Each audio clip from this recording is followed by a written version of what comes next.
கர்த்தருக்கு ஸ்தோத்திரம். என்னையும் இந்த யூத் மீட்டிங் போகிறதுக்கு கடவுள் ரொம்ப அற்புதம் செஞ்சாங்க. அங்கே போய் தெரிஞ்சுக்கிட்டதுக்கப்புறம் ஃபியர் ஆஃப் காடுன்றது வந்து எங்களோட டைட்டில். அந்த காட் மேலே எவ்வளோ ஃபியர் இருக்குன்றதை அவங்க எனக்கு புரிய வச்சாங்க.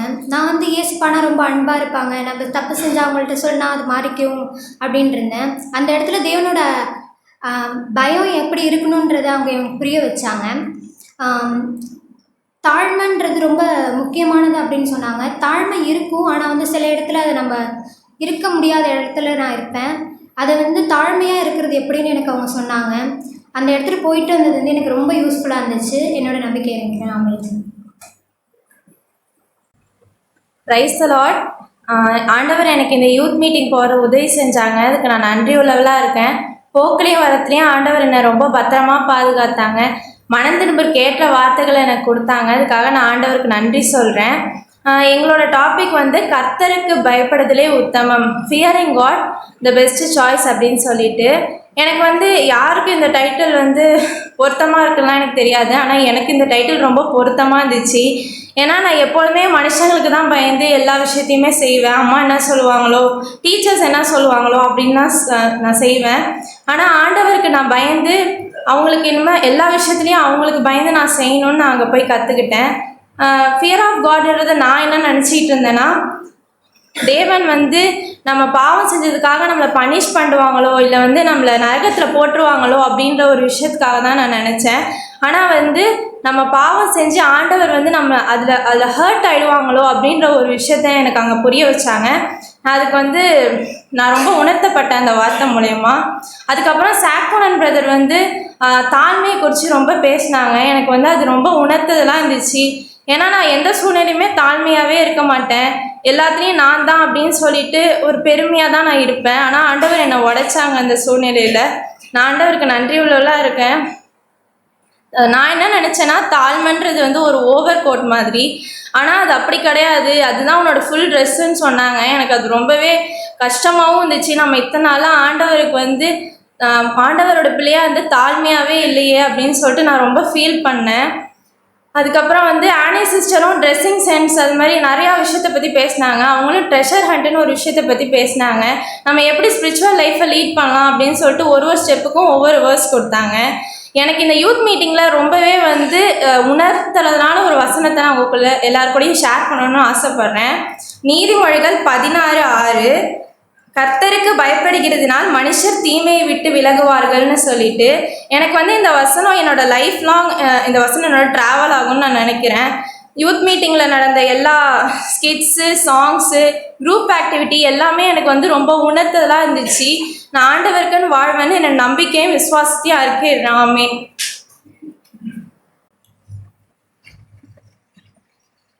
கர்த்தருக்கு ஸ்தோத்திரம். நான் யூத் மீட்டிங் போகிறதுக்கு முன்னாடி ஏசுப்பாயிட்ட ப்ரே பண்ணிட்டு போயிருந்தேன். நான் அப்படி போகிறேனோ அப்படியே வரக்கூடாது, நான் போயிட்டு மாறி வரணும், அங்கே பேசுகிறதுலாம் எனக்காக பேசணும் அப்படின்னு சொல்லிட்டு நான் ப்ரே பண்ணிட்டு போயிருந்தேன். அந்த மாதிரி ஃபஸ்ட்டு வந்து ஃபியர் ஆஃப் காட் அப்படின்னு சொன்னாங்க. நான் வந்து நம்ம ஏதோ ஒரு விஷயம் செய்கிறோம் அப்படின்னா அதால் நம்மளை பனிஷ் பண்ணிடுவாங்க அப்படின்னு சொல்லிட்டு நம்ம பயந்து அதை செய்யாமல் இருக்கக்கூடாது. நம்மளால் ஏசுப்பா துக்கப்பட்டுருவாங்க அப்படிங்கிறதுனால என்னால் ஏசுப்பா துக்கப்பட்டுருவாங்களோ அப்படிங்கிறதுனால நான் அதை செய்யாமல் இருக்கணும் அப்படின்னு சொன்னாங்க. அப்புறம் வந்து ஒருத்தவங்கள்ட்ட 100 ஆடு இருக்குது, 99 ஆடு இருந்தும் ஆனால் காணாமல் போன ஒரு ஆட்டை தேடி அவங்க போய் அதை கண்டுபிடிச்சோன்னா எவ்வளோ சந்தோஷமாக இருப்பாங்க. அப்புறம் 10 வெள்ளிக்காசு இருந்தும் காணாமல் போன ஒரு வெள்ளிக்காசுக்காக வீட்டையே கூட்டி அந்த விளக்கு ஏற்றி வச்சு விளக்க கொளுத்தி அந்த ஒரு காசு கிடச்சோன்னு எல்லாரையும் கூட்டி வர செஞ்சு எப்படி சந்தோஷமாக அந்த ஒரு காசுக்காக கொண்டாடுறாங்க.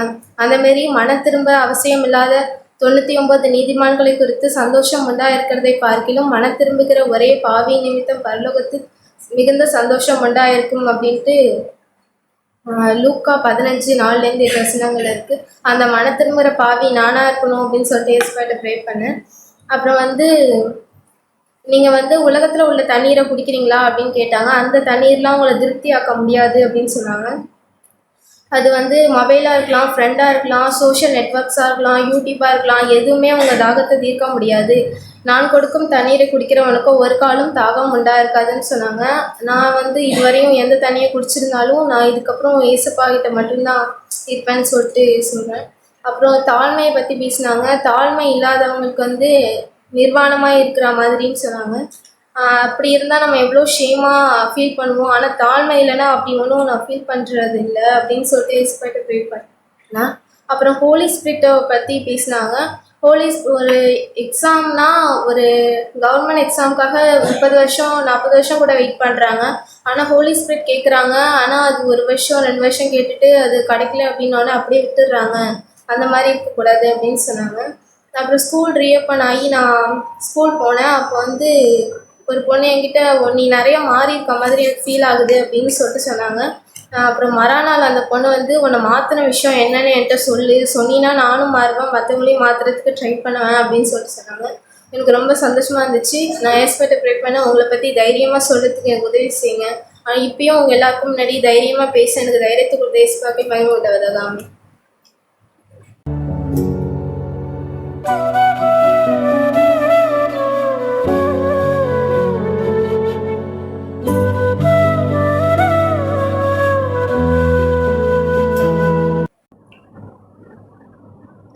கிறிஸ்தவ வாழ்க்கையில்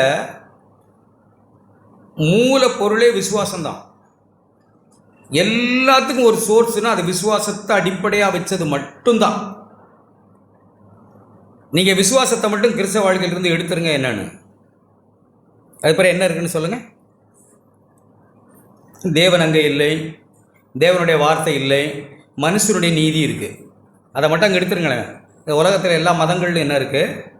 தேவன் இல்லை, அவருடைய வார்த்தைக்கு விசுவாசம் இல்லை, நீதிகள் இருக்குது, சுய கிரிகள் இருக்குது, தான தர்மங்கள் புண்ணியங்கள் எல்லாம் நிரம்பி இருக்குது. ஆனால் கிறிஸ்தவ வாழ்க்கையில் ஒரே ஒரு அடிப்படை என்ன விஷயம்னா அதுதான் மண்ணு. அந்த விசுவாசம் தான் ஆல் சோர்ஸ். எல்லாமே அதிலிருந்து தான் எல்லாமே உருவாகணும்.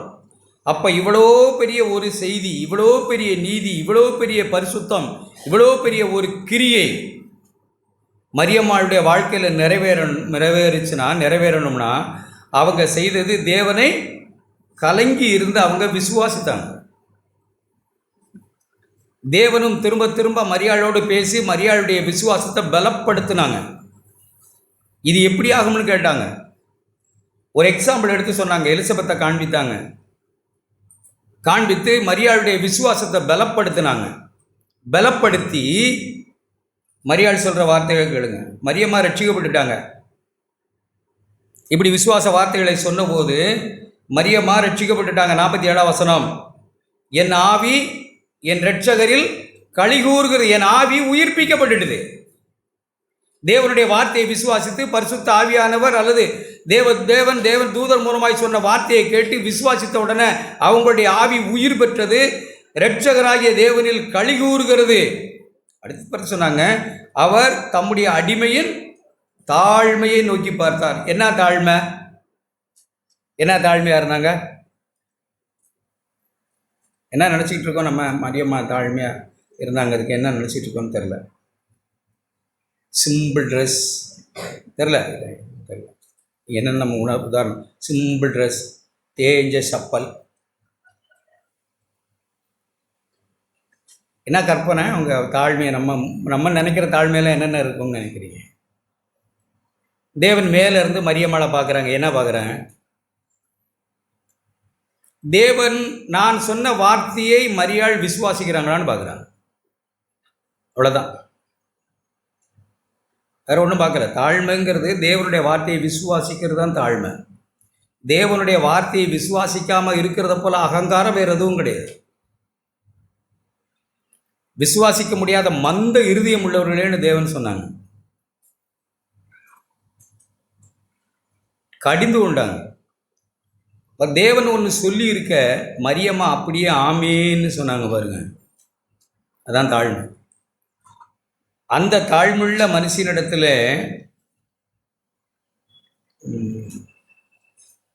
விசுவாசித்தவளே, அடுத்த வருஷம் 45, விசுவாசித்தவளே பாக்கியவதி, கர்த்தராலே நம்ம எல்லாம் இங்கே உட்காந்துருக்கிற எல்லாருக்கும் கர்த்தரால் நிறைய வார்த்தைகள் நமக்கு சொல்லப்படுது. எல்லாருக்கும் தனிப்பட்ட விதமாக எல்லாருக்கும் தேவன் பேசுகிறாங்க. யாருக்கு எப்படி பேசணுமோ சிறு பிள்ளைகளுக்கு உணர்த்துறாங்க, வாலிபர்களுக்கு உணர்த்துறாங்க, பெரியவங்களுக்கு உணர்த்துறாங்க, வயசானவங்களுக்கு, விதவைகளுக்கு, பலருக்கும் பல விதங்களில் தேவன் தம்முடைய வார்த்தை மூலமாக இடைபடுகிறாங்க. யார் பாக்கியவானாய் பாக்கியவதியாக மாறப்போகிறது? எல்லாருக்கும் விதைக்கப்படுகுதுங்க வசனம். ஒன்று முள்ளில் விதைக்குது, ஒன்று வழியோர விதைக்குது, ஒன்று கற்பாறையில் விழுது, ஒன்று நல்ல நிலத்தில் போய் விழுதுன்னு எழுதியிருக்கு. நல்ல இதயம்னு எழுதியிருக்கு. என்ன இதயம்? நல்ல இதயம்னா என்ன? கடவுளுடைய வார்த்தை அப்படியே தாழ்மையாக ஏற்றுக்கொள்வது, விசுவாசிக்குது. ஆமாம் ஆண்டவரே, இது எனக்கு தான், என்ன தான் சொல்கிறீங்க, நான் அப்படி ஆகணும், என் வாழ்க்கையில் இதை செய்யும், நான் நம்புகிறேன், நீங்கள் செய்வீங்க, நீங்கள் இதை செய்வீங்கன்னு நான் விசுவாசிக்கிறேன் ஆண்டவரே. அப்படி விசுவாசித்தவளே பாக்கியவதி. கர்த்தராலே அவனுக்கு அவளுக்கு சொல்லப்பட்டவைகள் நிறைவேறும், வேற யாருக்கும் நிறைவேறாது.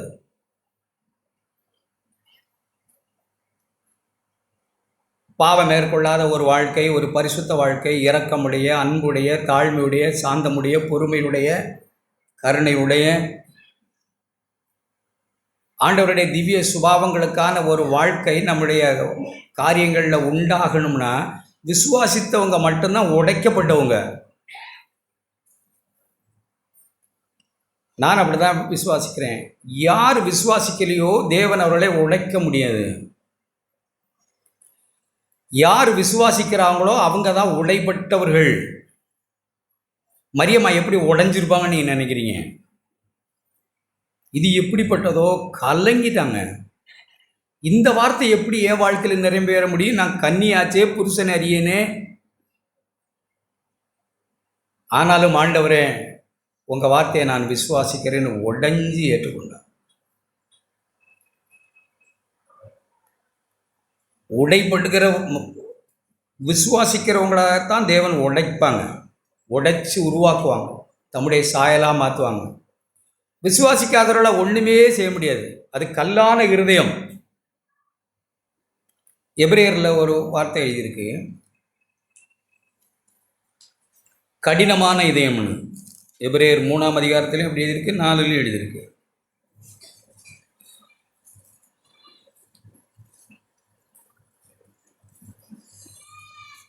அவிசுவாசத்தை பற்றி எழுதியிருக்கு 12ஆம் வசனத்தில், 3:12. பொல்லாத இதயம், கடினமுள்ள இதயம், விசுவாசிக்க முடியாத இதயத்துக்கு பேர். கர்த்தர் சொன்ன வார்த்தையை அப்படியே விசுவாசிக்கிற ஒரு இதயம். நாமளா எதையாவது விசுவாசிக்கிறது இல்லை. கர்த்தர் நமக்கு என்ன வேதத்தில் சொல்லியிருக்கிறாரோ அதை ஆழமாய் விசுவாசிக்கிற ஒரு வாழ்க்கை, அதுதான் உடைபட்ட இதயம். அப்படி இல்லாத இதயம் கடினப்பட்ட இதயம். வனாந்தரத்தில் 8ஆம் வசனம், வனாந்தரத்திலே தேவனுக்கு கோபம் ஊட்டினவர்கள் யார்? எபிரேயர் 3:8. சோதனை நாளில் நடந்தது போல உங்கள் இருதயங்களை கடினப்படுத்தாதீங்க. இருதயத்தை கடினப்படுத்தி தானே ஜனங்கள் தேவனை தூஷித்தார்கள், தேவனை கோபப்படுத்தினார்கள். தேவனை சந்தேகித்து இவ்வளவு அற்புதங்களும் அடையாளங்களும் செய்த தேவன் எனக்கு இதை செய்ய முடியாதுன்னு அவரை சந்தேகித்து அவிசுவாசப்பட்டு தானே முரட்டாட்டம் பண்ணி அவரை எதிர்த்து அவரோட போராடினார்கள். அப்போ விசுவாசிக்கிற மனுஷன் தானே கடினப்படாத இருதயமுடைய மனுஷன். உடைபட்டவன் யார்? ஒரு நொறுங்கின வாழ்க்கையாய் வாழுகிற கிறிஸ்தவன் யார்? விசுவாசிக்கிறவங்க. விசுவாசிக்கிறவங்க தான் உடப்பட்டவங்க. ஏன்னா நம்ப ஏதுவில்லாதிருந்தும் அவர்கள் என்ன செய்கிறாங்க? நம்பிக்கையோடையே விசுவாசித்தான். அவன் தான் உடைபட்டவன். உடைபட்டவன் யார்? ஆபிரகாம். அவர் தான் விசுவாசிகளின் தகப்பன். அவருக்கு நம்ப ஏதுவே இல்லை. சரீரம் செத்து போனது, சாராளுடைய கற்பம் செத்து போனது. ஆனாலும் கர்த்தர் சொன்ன வார்த்தையை நிறைவேற்றுவார் என்று யார் ஏற்றுக்கொள்ள முடியும்? ஒரு உடைபட்ட நொறுங்கின ஒரு மனமுடையவன் மட்டும்தான் ஆண்டவரே உங்கள் வார்த்தை ஆகும்னு இருக்கும். தன் சுய புத்தியை சாருகிற ஒரு மனுஷன் தன்னுடைய பக்தியை, புத்தியை, தன்னுடைய நீதியை சார்ந்து கொள்ளுகிற மனுஷன் இதெல்லாம் ஆகும்னு நினைப்பா, ஆகாது. வருஷங்களாய் ஒரு சிலர் நாம் யோசித்து பாருங்கள், நம்முடைய இந்த வாழ்க்கை சிலருடைய ஒரு சிலர் அப்படி இருக்கலாம். இந்த வாழ்க்கையை யோசிக்கிறோம், கேட்குறோம், ஆசையாக இருக்குது, ஆனால் அனுபவிக்க மட்டும் முடியல. ரொம்ப ஆசையாக இருக்குது, அப்புறம் பார்க்குறோம், எக்கி எக்கி எக்கி எக்கி எக்கி பார்க்குறோம். அப்புறம் நம்மால் அது ஒன்றும் ஆகலை. சீச்சி இது புளிக்கும்னு என்ன செஞ்சோம், சாப்பிட்ட மாதிரி நடக்க ஆரம்பிச்சிடுறோம். சீச்சி இது புளிக்குதுன்னு சொல்லவும் மாட்டேன்றோம். இல்லை, கிடைக்கு புளிக்கலை, ஆனால் என்ன நினச்சிக்கிறேன், சீச்சி இது புளிக்குது அதை போய் ஏன் தேடுவானேன்னு. அப்படி இல்லை, அதை பறித்து சாப்பிட்டு ரொம்ப ருசியாக இருக்கிறது மாதிரி நடிக்க ஆரம்பித்தோம். நல்லா இருந்துச்சு, நல்லா இருக்கிறது போல் அபிநயம் பண்ண ஆரம்பிச்சிடும், விசுவாசம் இல்லாதனால. ஆனால் ஆபிரகாம் தேவனை ஆழமாய் விசுவாசித்தார். நம்பவே ஏதும் இல்லை. அப்படி நம்ப ஏதும் இல்லாது இருந்தபோது ஒரு மனுஷனால் விசுவாசிக்க முடியும்னா, ஒரு மனுஷன் எவ்வளவா தேவனுக்கு முன்பாக உடைஞ்சிருக்கணும், நொறுங்கி இருக்கணும். தேவனே, இது உங்களால் மட்டும்தான் ஆண்டவரே ஆகும், இது என்னால் ஆகும். அதைத்தான் அப்படி உடைபட்ட ஒரு மனுஷன் தேவனை விசுவாசித்தான். அவனுடைய விசுவாசம் அவனுக்கு நீதியாக எண்ணப்பட்டது. அப்படி உடைபட்டு தேவ நீதி தன்னுடைய வாழ்க்கையில் நிறைவேறி தேவனுடைய செயல் அவனுடைய வாழ்க்கையில் கிடைச்ச போது, அந்த கிடைச்ச அரும் பொருளையும் கூட தேவனுக்கு கொடுக்கிறதும் விசுவாசிக்கிற உடைபட்டவனால தான் முடியும். தான் ஒரே மகனை பலியிட கொண்டு போனாரு, அதுவும் கூட எப்படி முடிஞ்சுது? விசுவாசத்தினால தான் அவனுக்கு அதை ஆச்சு.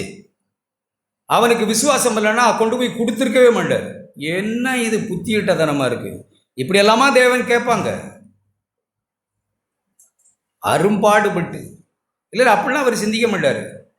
தான் இதுக்கு ஒன்றுமே கிடையாது, நம்பவே ஏதுவில்லாத ஒன்றில் அல்லவா தேவன் இதை செய்தார் அப்படின்னு தேவனை அவன் விசுவாசித்து நொறுங்கி உடைந்து. நம்ம எத்தனையோ முறை தியானிக்கிறோம். 3 நாள் பிரயாணமாய் போன ஆபிரகாம் விசுவாசத்தில் வல்லவரானார்.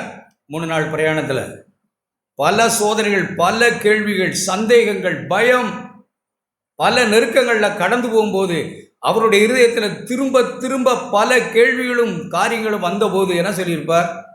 ஒரு வசனத்தை வாசிப்பார்.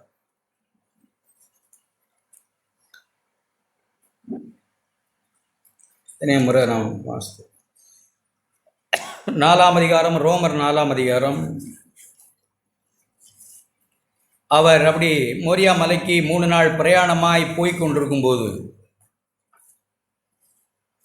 17ஆம் வசனம், அநேக ஜாதிகளுக்கு உன்னை தகப்பனாக ஏற்படுத்தினேன் என்று எழுதியிருக்கிறபடி அவன் இருதயத்திலும் எழுதியிருக்கு, வார்த்தை வேதத்திலும் எழுதியிருக்கு.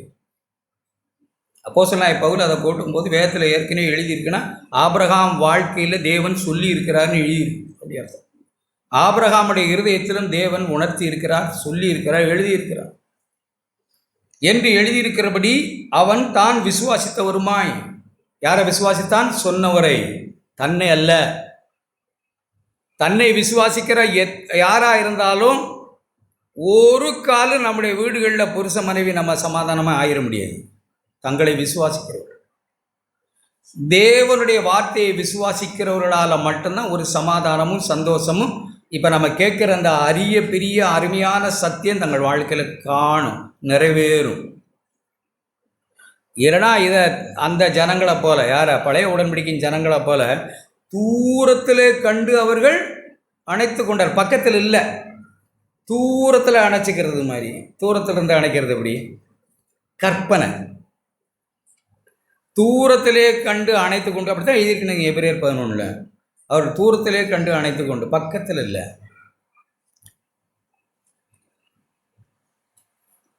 ஆபிரகாமே யோசித்து பாருங்கள், தூரத்தில் கண்டு அவர்கள் எடுத்து கொண்டு குழந்தை பிறக்கும் நான் இப்படி அணைச்சிக்குவேன்.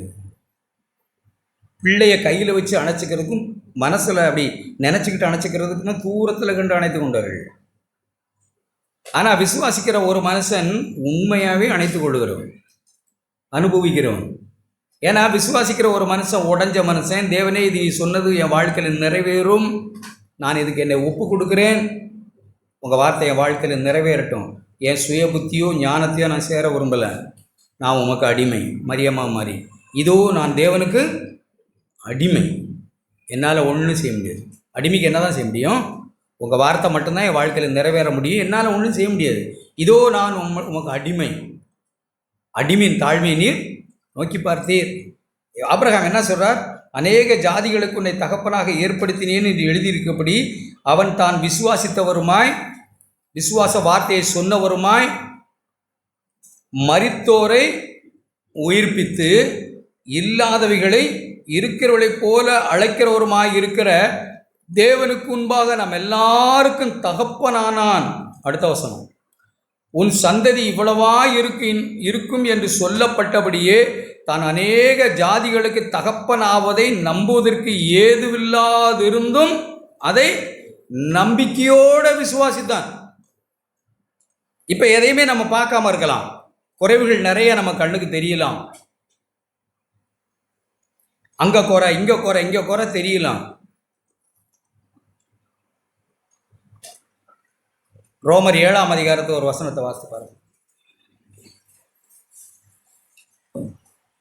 21ஆம் வசனம் நினைக்கிறேன். பல காரியங்களை அப்போஸ்தலன் ஒரு உடைஞ்ச ஒரு மனுஷன் ஒரு நிர்பந்தமான நிலைக்கு நம்ம எல்லாரும் வரணுங்க. நம்ம எல்லாரும் ஜான் தண்ணிலேயே பெருசாக நம்மளை நினச்சிடறோம். தயவுசெய்து கிறிஸ்தவ வாழ்க்கை ஒரு லைஃப் டைம் உள்ள வாழ்க்கை, பயப்படாதீங்க. இது ஏதோ ஓவர் நைட்டில் ஒரு நாள் ராத்திரியில் முளைச்சி நாளைக்கே பூவும் பழமும் பறிக்கிற வாழ்க்கை இல்லை. அப்படியெல்லாம் நம்ம நினச்சிக்கிட்டு பின்மாறித்தான் போகும். கிறிஸ்தவ வாழ்க்கை ஒரு ஆண்டவரை போல வாழ்கிற வாழ்க்கை, ஒரு லைஃப் டைம். நமக்கு கொடுத்துருக்க ஜீவ நாளெல்லாம் அது நம்முடைய வாழ்க்கையில் நிறைவேறும். அதுதான் விசுவாச வாழ்வு. இது ஓவர் நைட்டில் முளைக்கிறதில்ல, அப்படி இல்லை. நமக்கே தெரியும், அப்படியெல்லாம் கிடையாது. அப்போ தேவனுடைய வித்து நம்முடைய இருதயத்தில் வந்து விழுந்திருக்கிறது. ஏதோ மறுநாளில் அப்படி மாறிட்டேன்னு நினைக்கிறவங்கெல்லாம் அகம்பாவமாக இருக்கிறோம் அல்லது அறியாமையில் இருக்கிறோம்னு சொல்லலாம். அப்படி இல்லை, பொறுமையுடனே காத்துன்னு எழுதியிருக்கு. இருதயத்தில் பொறுமையோட காத்து பலன் தருகிறவனாய் இருக்கிறான்னு எழுதியிருக்கு. அது முளைக்கணும். ஒன்றுமே தெரியாமல் இருக்க ஒரு விதையை போட்டா மண்ணில் ஒன்றுமே தெரியாது. எத்தனை நாளோ சில சமயங்கள்லாம் பார்த்தீங்கன்னா நமக்கு தோண்டி பார்த்துருவோமான்னு தோணும். தோண்டிட்டா தப்பாக போயிடும். மண்ணை நோண்டி பார்த்துட்டோம்னா தப்பாக போயிடும் விஷயம். ஏன்னா அப்போ தான் அது வந்திருக்கும், எல்லாம் ஒடிஞ்சிடும். நாம் அவசரப்படுறதில்லை, வெயிட் பண்ணுறோம். தேவனும் அப்படி தான் இருக்காங்க. தேவன் மட்டும் என்ன செஞ்சிட்டு இருக்காங்க? அழியாத அலங்கரிப்பாக இருக்கிற சாந்தமும் அமைதியும் உள்ள ஆவியாகி இருதயத்தில் மறைந்திருக்க குணமே உங்களுக்கு ஓவர் நைட்டில் அலங்காரமாக இருக்க கிடையாது. 6 மாதத்துல எல்லாம் சரியாக்கணும். அப்படிதானா தெரியல எப்படி நாம் விசுவாசிக்கிறோம். பயப்பட தேவையில்லை. அது கிராஜுவலாக வர வர வர வர வர நம்முடைய வாழ்க்கையில் நன்மையும் கிருபையும் தொடர்ந்து அது முளை கிளம்பி மண்ணை அப்படி இடிச்சுக்கிட்டு நிற்கும். நம்ம போய் மண்ணை நோண்டி விட்டுறக்கூடாது. அந்த என்ன செஞ்சோம், வந்து மேலே வந்த குருத்தையை ஒடிச்சு விட்ருவோம். அது வந்து நீங்கள் பாருங்கள், அவ்வளோ பெரிய மண்ணை அது அப்படியே தள்ளி விட்டுட்டு வந்துடும். அப்படி தானே வரும். அவ்வளவு பொறுமையாக நாம் இருக்கோம். பொறுமையாக இருக்க மாதிரி இல்லையா? இன்னும் ஒன்றும் சொல்ல, இப்போ அமைதியாகிட்டீங்க. இது ஒன்றும் சீரியஸ் இல்லை, விசுவாசத்தை பற்றி தான் பேசிகிட்டு இருக்கேன். சந்தோஷமாக கேளுங்க. மண்ணை அப்படியே பொத்துக்கிட்டு அது மேலே வந்து அப்படியே ஒரு மொக்கு தெரியும், சின்னது ஒரு மாதிரி. அப்புறம் மறுநாள் நம்ம என்ன அவசரப்படுறோன்னு சொல்லுங்கள். 3 நாள் ஆச்சு, இன்னும் பூவே பூக்கலை. 10 நாள் ஆச்சு, இன்னும் காயே காய்க்கலை. என்ன செடி, என்ன விதை, என்ன கொடுத்தான், என்ன அப்படியா காய்க்கும். அது மண்ணை கிளப்பி வந்துருச்சா இல்லையா? அவ்வளோ பெரிய செயலே அதனுடைய வாழ்க்கையில் நடந்துருச்சா இல்லையா? விசுவாசம் அப்படியே நம்முடைய வாழ்க்கையில் அப்படி ஆரம்பிக்குது, தொடர்ந்து வருது. இலை விடுது, கிளை விடுது, வருது, தண்டு வருது, அப்புறம் இலை வருது, அப்புறம் வருது, இலை வருது, வளருது, தண்டு நீடுது, அப்புறம் இலை வருது, 4 இலை 6 இலை அப்படியே வந்து வந்து வந்து பார்த்துக்கிட்டே இருக்கீங்களா? பார்க்குறோமா இல்லையா? இப்படியெல்லாம் மனுஷனுக்கு புரிஞ்சுக்கிறலன்னு சில சமயத்தில் சில கேமராக்கள் எடுக்கிறாங்க. சில சில சில சில சில அப்படி செடி பார்த்துருக்கீங்களா? விளம்பரங்களில் சில செடிகளை அது எத்தனையோ ஸ்பீடில், அது எத்தனையோ நாட்கள் நடந்த ஒரு செயலை செகண்ட்ஸ் அப்படி கடன்னு வளர்ந்த மாதிரி காட்டுவாங்க. புழு அப்படியே இருக்கும், கடன்னு பட்டாம்பூச்சா பறந்துடும். சொல்ல அது எத்தனை நாட்கள். அப்போ விசுவாசத்துக்கு ஒரு காத்திருப்பு அவசியம், பொறுமை அவசியம். விசுவாசம் நம்முடைய வாழ்க்கையில் வாழ்க்கையாய் மாற, கிரியையாய் மாற, செயலாய் மாற, அனுபவமாய் மாற ஒரு பொறுமை நம்முடைய இருதயத்துக்கு வேணும். 25 ஆண்டு காலம் ஒரு மனுஷன் பொறுமையாக இருக்கிறான். யாரு? ஆபிரகாம். பொறுமையா அப்படி பொறுமையாக இருந்து காரியங்கள் நடந்தது. ஒரு மனுஷன் ரட்சிக்கப்பட்டார். ஓவர் நைட்டில் ஒன்றும் ஆகலை, பவுலுக்கெல்லாம் ஒன்றும் ஆகலை. நிச்சயமாக அப்படி இல்லை கிறிஸ்தவ வாழ்க்கைன்னு அவர் புரிஞ்சவர். 7ஆம் அதிகாரம் அவர் என்ன சொல்கிறாருன்னா 15ஆம் வசனத்தில் 14 போய் வாசிங்களேன். கொஞ்சம் 14 யாராவது ஒருத்தர் சத்தமாக மைக்கில் கூட வாசிங்களேன்.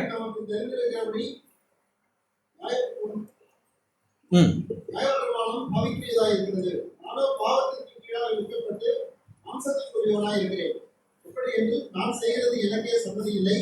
நான் விரும்புகிறதை செய்யாமல் நான் விரும்புகிறதையே செய்கிறேன். இப்படி நான் விரும்பாததை செய்கிறவனாய் இருக்க நியாயப்பிரமாணம் நல்லது என்று ஒத்துக்கொள்கிறேனே.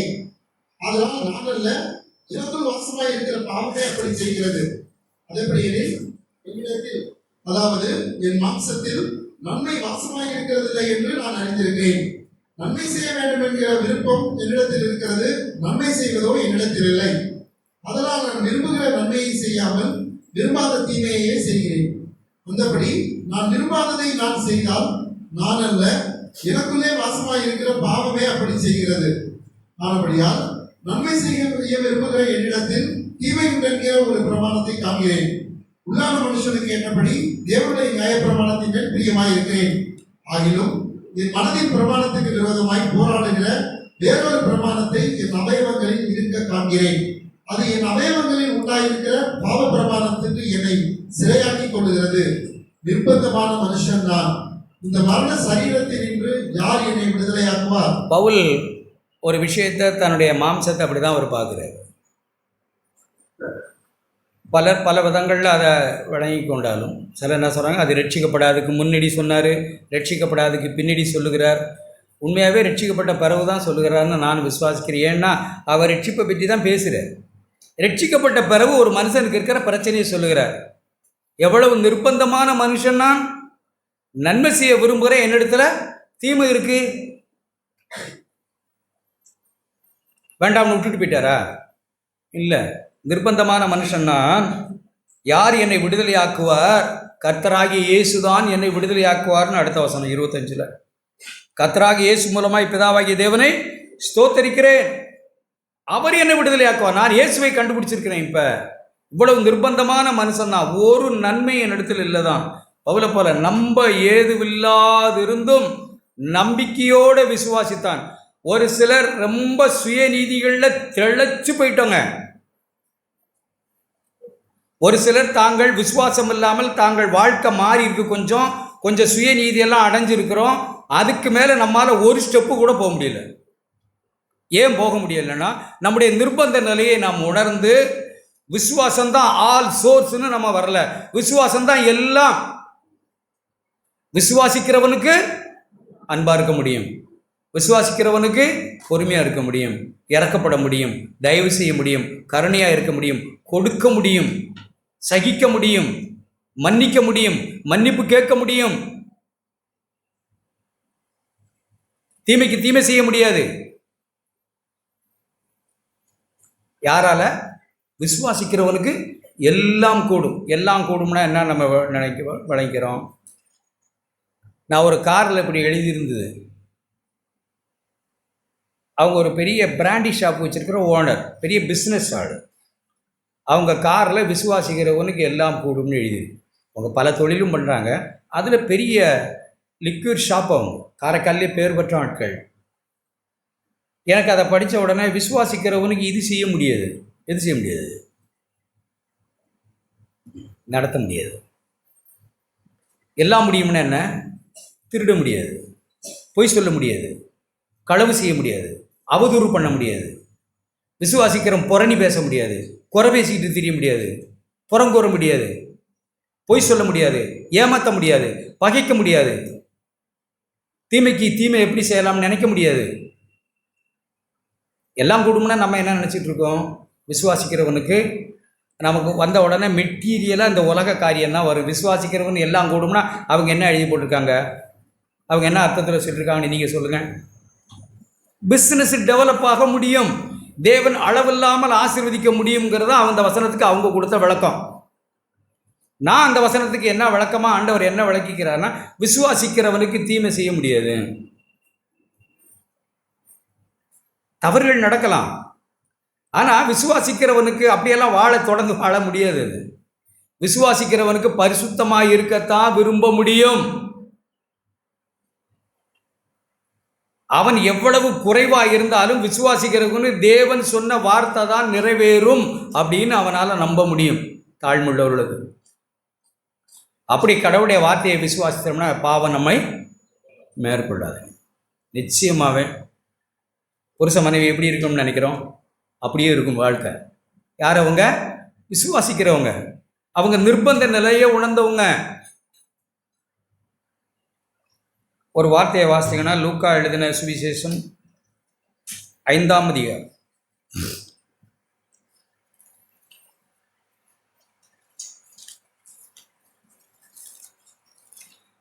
'ஆண்டவர் யாரை தான் ரட்சிக்க வந்தாங்க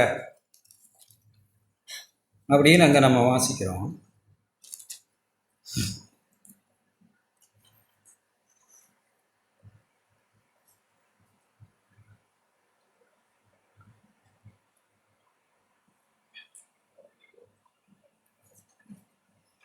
பாவிகளை ரட்சிக்க 30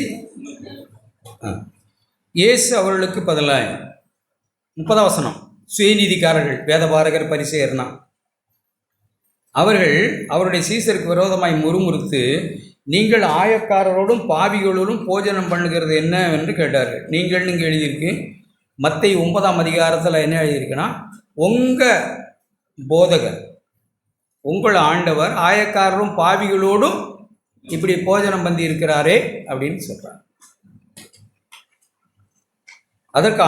அதற்கு இயேசு அவர்களுக்கு பிரதித்திரமாகும், நம்ம யார்கிட்ட பேசிக்கிட்டு இருந்தாலும் நம்ம பேச்சு ஆண்டவருக்கு தெரியும், இதயத்தில் நினைக்கிற நினைப்பு அவருக்கு தெரியும். அவர் சொல்லுகிறார், பிணியாளிகளுக்கு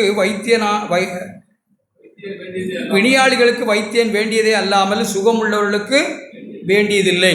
இங்கே நம்ம உட்கார்ந்துருக்கிறவர்கள் நம்முடைய நிர்பந்தமான நிலையை உணர்ந்து நமக்கு என்ன பிணி இருந்தாலும் பரவாயில்ல, அது என்ன பிணி நீங்கள் வச்சு பிணிங்கிறது பாவம். நோயினோடனே நம்ம இந்த ஃபிசிக்கலாக நமக்கு வர்ற இந்த சின்ன தலைவலி காய்ச்சல் அதை விட்டுடுங்க. நான் சொல்கிறது பாவம். அது எந்த வகையான பாவமாக இருந்தாலும், பிணியாக இருந்தாலும், கோபமா, கசப்பா, மன்னிக்க முடியலையா, இன்னும் வெறுப்பா, கவலையா, உலக கவலையா, இதுலேயே நாட்டம் இல்லையா, இந்த கிறிஸ்தவ வாழ்க்கையே நாட்டம் இல்லையா, எதுவோ வைங்க, என்ன பிணியாக இருந்தாலும் அவர் சொல்கிறார், அப்படி பிணியாளிகளுக்குத்தான் வைத்தியனா நான் வந்தேன், உங்கள் பிணி போக்கத்தான் நான் வந்தேன். யார் தங்களுடைய நிர்பந்த நிலையை உணர்ந்து, தேவனே எவ்வளோ பிணியாக இருக்கிறேன், நான் நடிக்கிறேன், இன்னும் மாய்மாலம் தான் என்கிட்ட இருக்கு, இனி எத்தனையோ குறைய மனுஷருக்குத்தான் நான் பயப்படுறேன். இதுவரையா என்னுடைய கிறிஸ்தவ வாழ்க்கையில் 25 காலமாக நான் கண்ட ஒன்றே மனுஷருக்கு பயப்படுகிற பயம்தான். ஆண்டவரே என்னை இதிலிருந்து விடுவியும், ஆண்டவரே பிறர் எனக்கு நன்றி சொல்லணும்னு நான் நினச்சிக்கிட்டு இருக்கேன், என்னை விடுவியும். நன்றி இல்லாத ஜனங்கள் மேல் நன்றி எதிர்பார்க்கிறேன், தேங்க்யூன்னு சொல்லணும்னு எதிர்பார்க்கிறேன். தேவனே என்னை விடுவியும். மனைவி இப்படி இருக்கணும் அப்படி இருக்கணும்னா நான் எதிர்பார்க்கிறவனா இருக்கேன், என்னை விடுவியும் ஆண்டவரை. புருஷன் அப்படி இருக்கணும் இப்படி இருக்கணும்னு நான் எதிர்பார்க்கிறேன். தேவனே சாந்தமும் அமைதியுள்ள ஆவியாகி இருதயத்தில் மறைந்திருக்கிற குணம் எனக்கு அலங்காரமாய் மாற்றும் ஆண்டவரே. இப்போ இல்லை ஆண்டவரே, நான் நிர்பந்தமான மனுஷன், நான் பிணியாளின்னு சொன்னேன்னா ஆண்டவர் நம்மளை சுகமாக்கிடுவோம். அதுக்குதான் வந்திருக்காங்கன்னு சொன்னாங்க. பிணியாளிகளுக்குத்தான் நான் வைத்தியனாய் வந்தேன், சுகம் உள்ளவர்களுக்கு தேவையில்லையே. நல்லா இருக்கிறேன்னு சொல்லுகிற சுயநீதிக்காரரை பார்த்து அவர் அவளை சுகமாக்கவே இல்லையே, பரிசேயரை விட்டுட்டுல போயிட்டாங்க. உங்களுக்கு நான் வரலேன்னே சொன்னாங்க. ஒரு சிலர் ரெண்டும் கட்டானா இருக்கிறோம், அப்படியும் இல்லை இப்படியும் இல்லை, நம்முடைய நிர்பந்த நிலையும் உணரல. நிர்பந்த நிலையை உணரலன்னா அதுக்கு பேர் சுயநீதின்னு தான் அர்த்தம். அது நமக்கு தெரியாமல் இருக்க, அவ்வளவு. அடுத்து, நீதிமான்களை அல்ல பாவிகளையே அழைக்க வந்தேன்னு மத்தேயு 9 எழுதியிருக்கோம். அழைக்கிறதுக்கு வந்தேன், அழைக்கிறதுக்கு மட்டும் இல்லை, மனம் திரும்பதற்கு அழைக்க வந்தேன். பாவிகளே, நம்ம யாராக இருந்தாலும் சரிங்க, எத்தனை குறைவுள்ளவர்களாக இருந்தாலும் நாம் மட்டும் ஆண்டவரை விசுவாசித்து வந்தவர்களாக இருந்தால் நம்முடைய குறைகளிலிருந்து நம்மளை மீட்டு எடுப்பாங்க ஆண்டவர், நம்மளை ரட்சிப்பாங்க. அதுக்கு தான் வந்தாங்க. நம்முடைய குறைகள் நிச்சயமாக நிறைவாகும். ஆண்டவருடைய வார்த்தைகள் நம்முடைய இருதயத்தில் நம்மளை உடைத்து சாந்தமும் அமைதலும் இரக்கமும் நிச்சயமாக நம்முடைய வாழ்க்கையில் உருவாகும். ஏன்னா நம்ம மன்னிக்கப்பட்டதை நம்ம உணர்ந்திருக்கிறோம், இரக்கம் பெற்றதை நம்ம உணர்ந்திருக்கிறோம், தேவன் நமக்கு பாராட்டின தயவை நாம் உணர்ந்திருக்கிறோம். இதுதான் உடைக்கப்பட்ட ஒரு இருதயம். அதுக்கு மாறாய் நம்முடைய இருதயத்தில் உருவாகிறத குறித்து, ஆண்டவரே நான் பிணியாக இருக்கிற ஆண்டவரே என்னை விடுவியும், எனக்கு விசுவாசத்தை தாங்க, விசுவாசத்தில் பலவீனமாக இருக்க ஆண்டவரே, அவிசுவாசப்படுற ஆண்டவரே, சந்தேகப்படுற உங்கள் வார்த்தையை, என் அவிசுவாசம் நீங்க முடிய எனக்கு உதவி செய்யும். எவ்வளவு நிர்பந்தமான மனுஷனை நான் இருக்க ஆண்டவரே, என்னை விடுவியும்னா ஆண்டவர் விடுவிக்கத்தான் நிச்சயமாகவே வந்தாங்க. அப்படிப்பட்டவர்களை விடுவிப்பாங்க, ஜெயம் தருவாங்க. நம்முடைய வாழ்க்கை, நம்முடைய பிள்ளைகள், குடும்பம், எதிர்காலம் எல்லாம் நிச்சயமாகவே சுமூகமாய் நல்லபடியாகும். அதனுடைய அர்த்தம் வசதியின் மேல் வசதி, வசதியின் மேல் அந்த கனவெல்லாம் நம்ம காணக்கூடாது. அது இல்லை கிறிஸ்தவ வாழ்க்கை. ஒரு வசனத்தை படிங்க அப்படின்னு சொன்ன உடனே முகம் அப்படியே சுருங்கிருமே, சுருங்கக்கூடாது. யாக்கோபின் புஸ்தகம்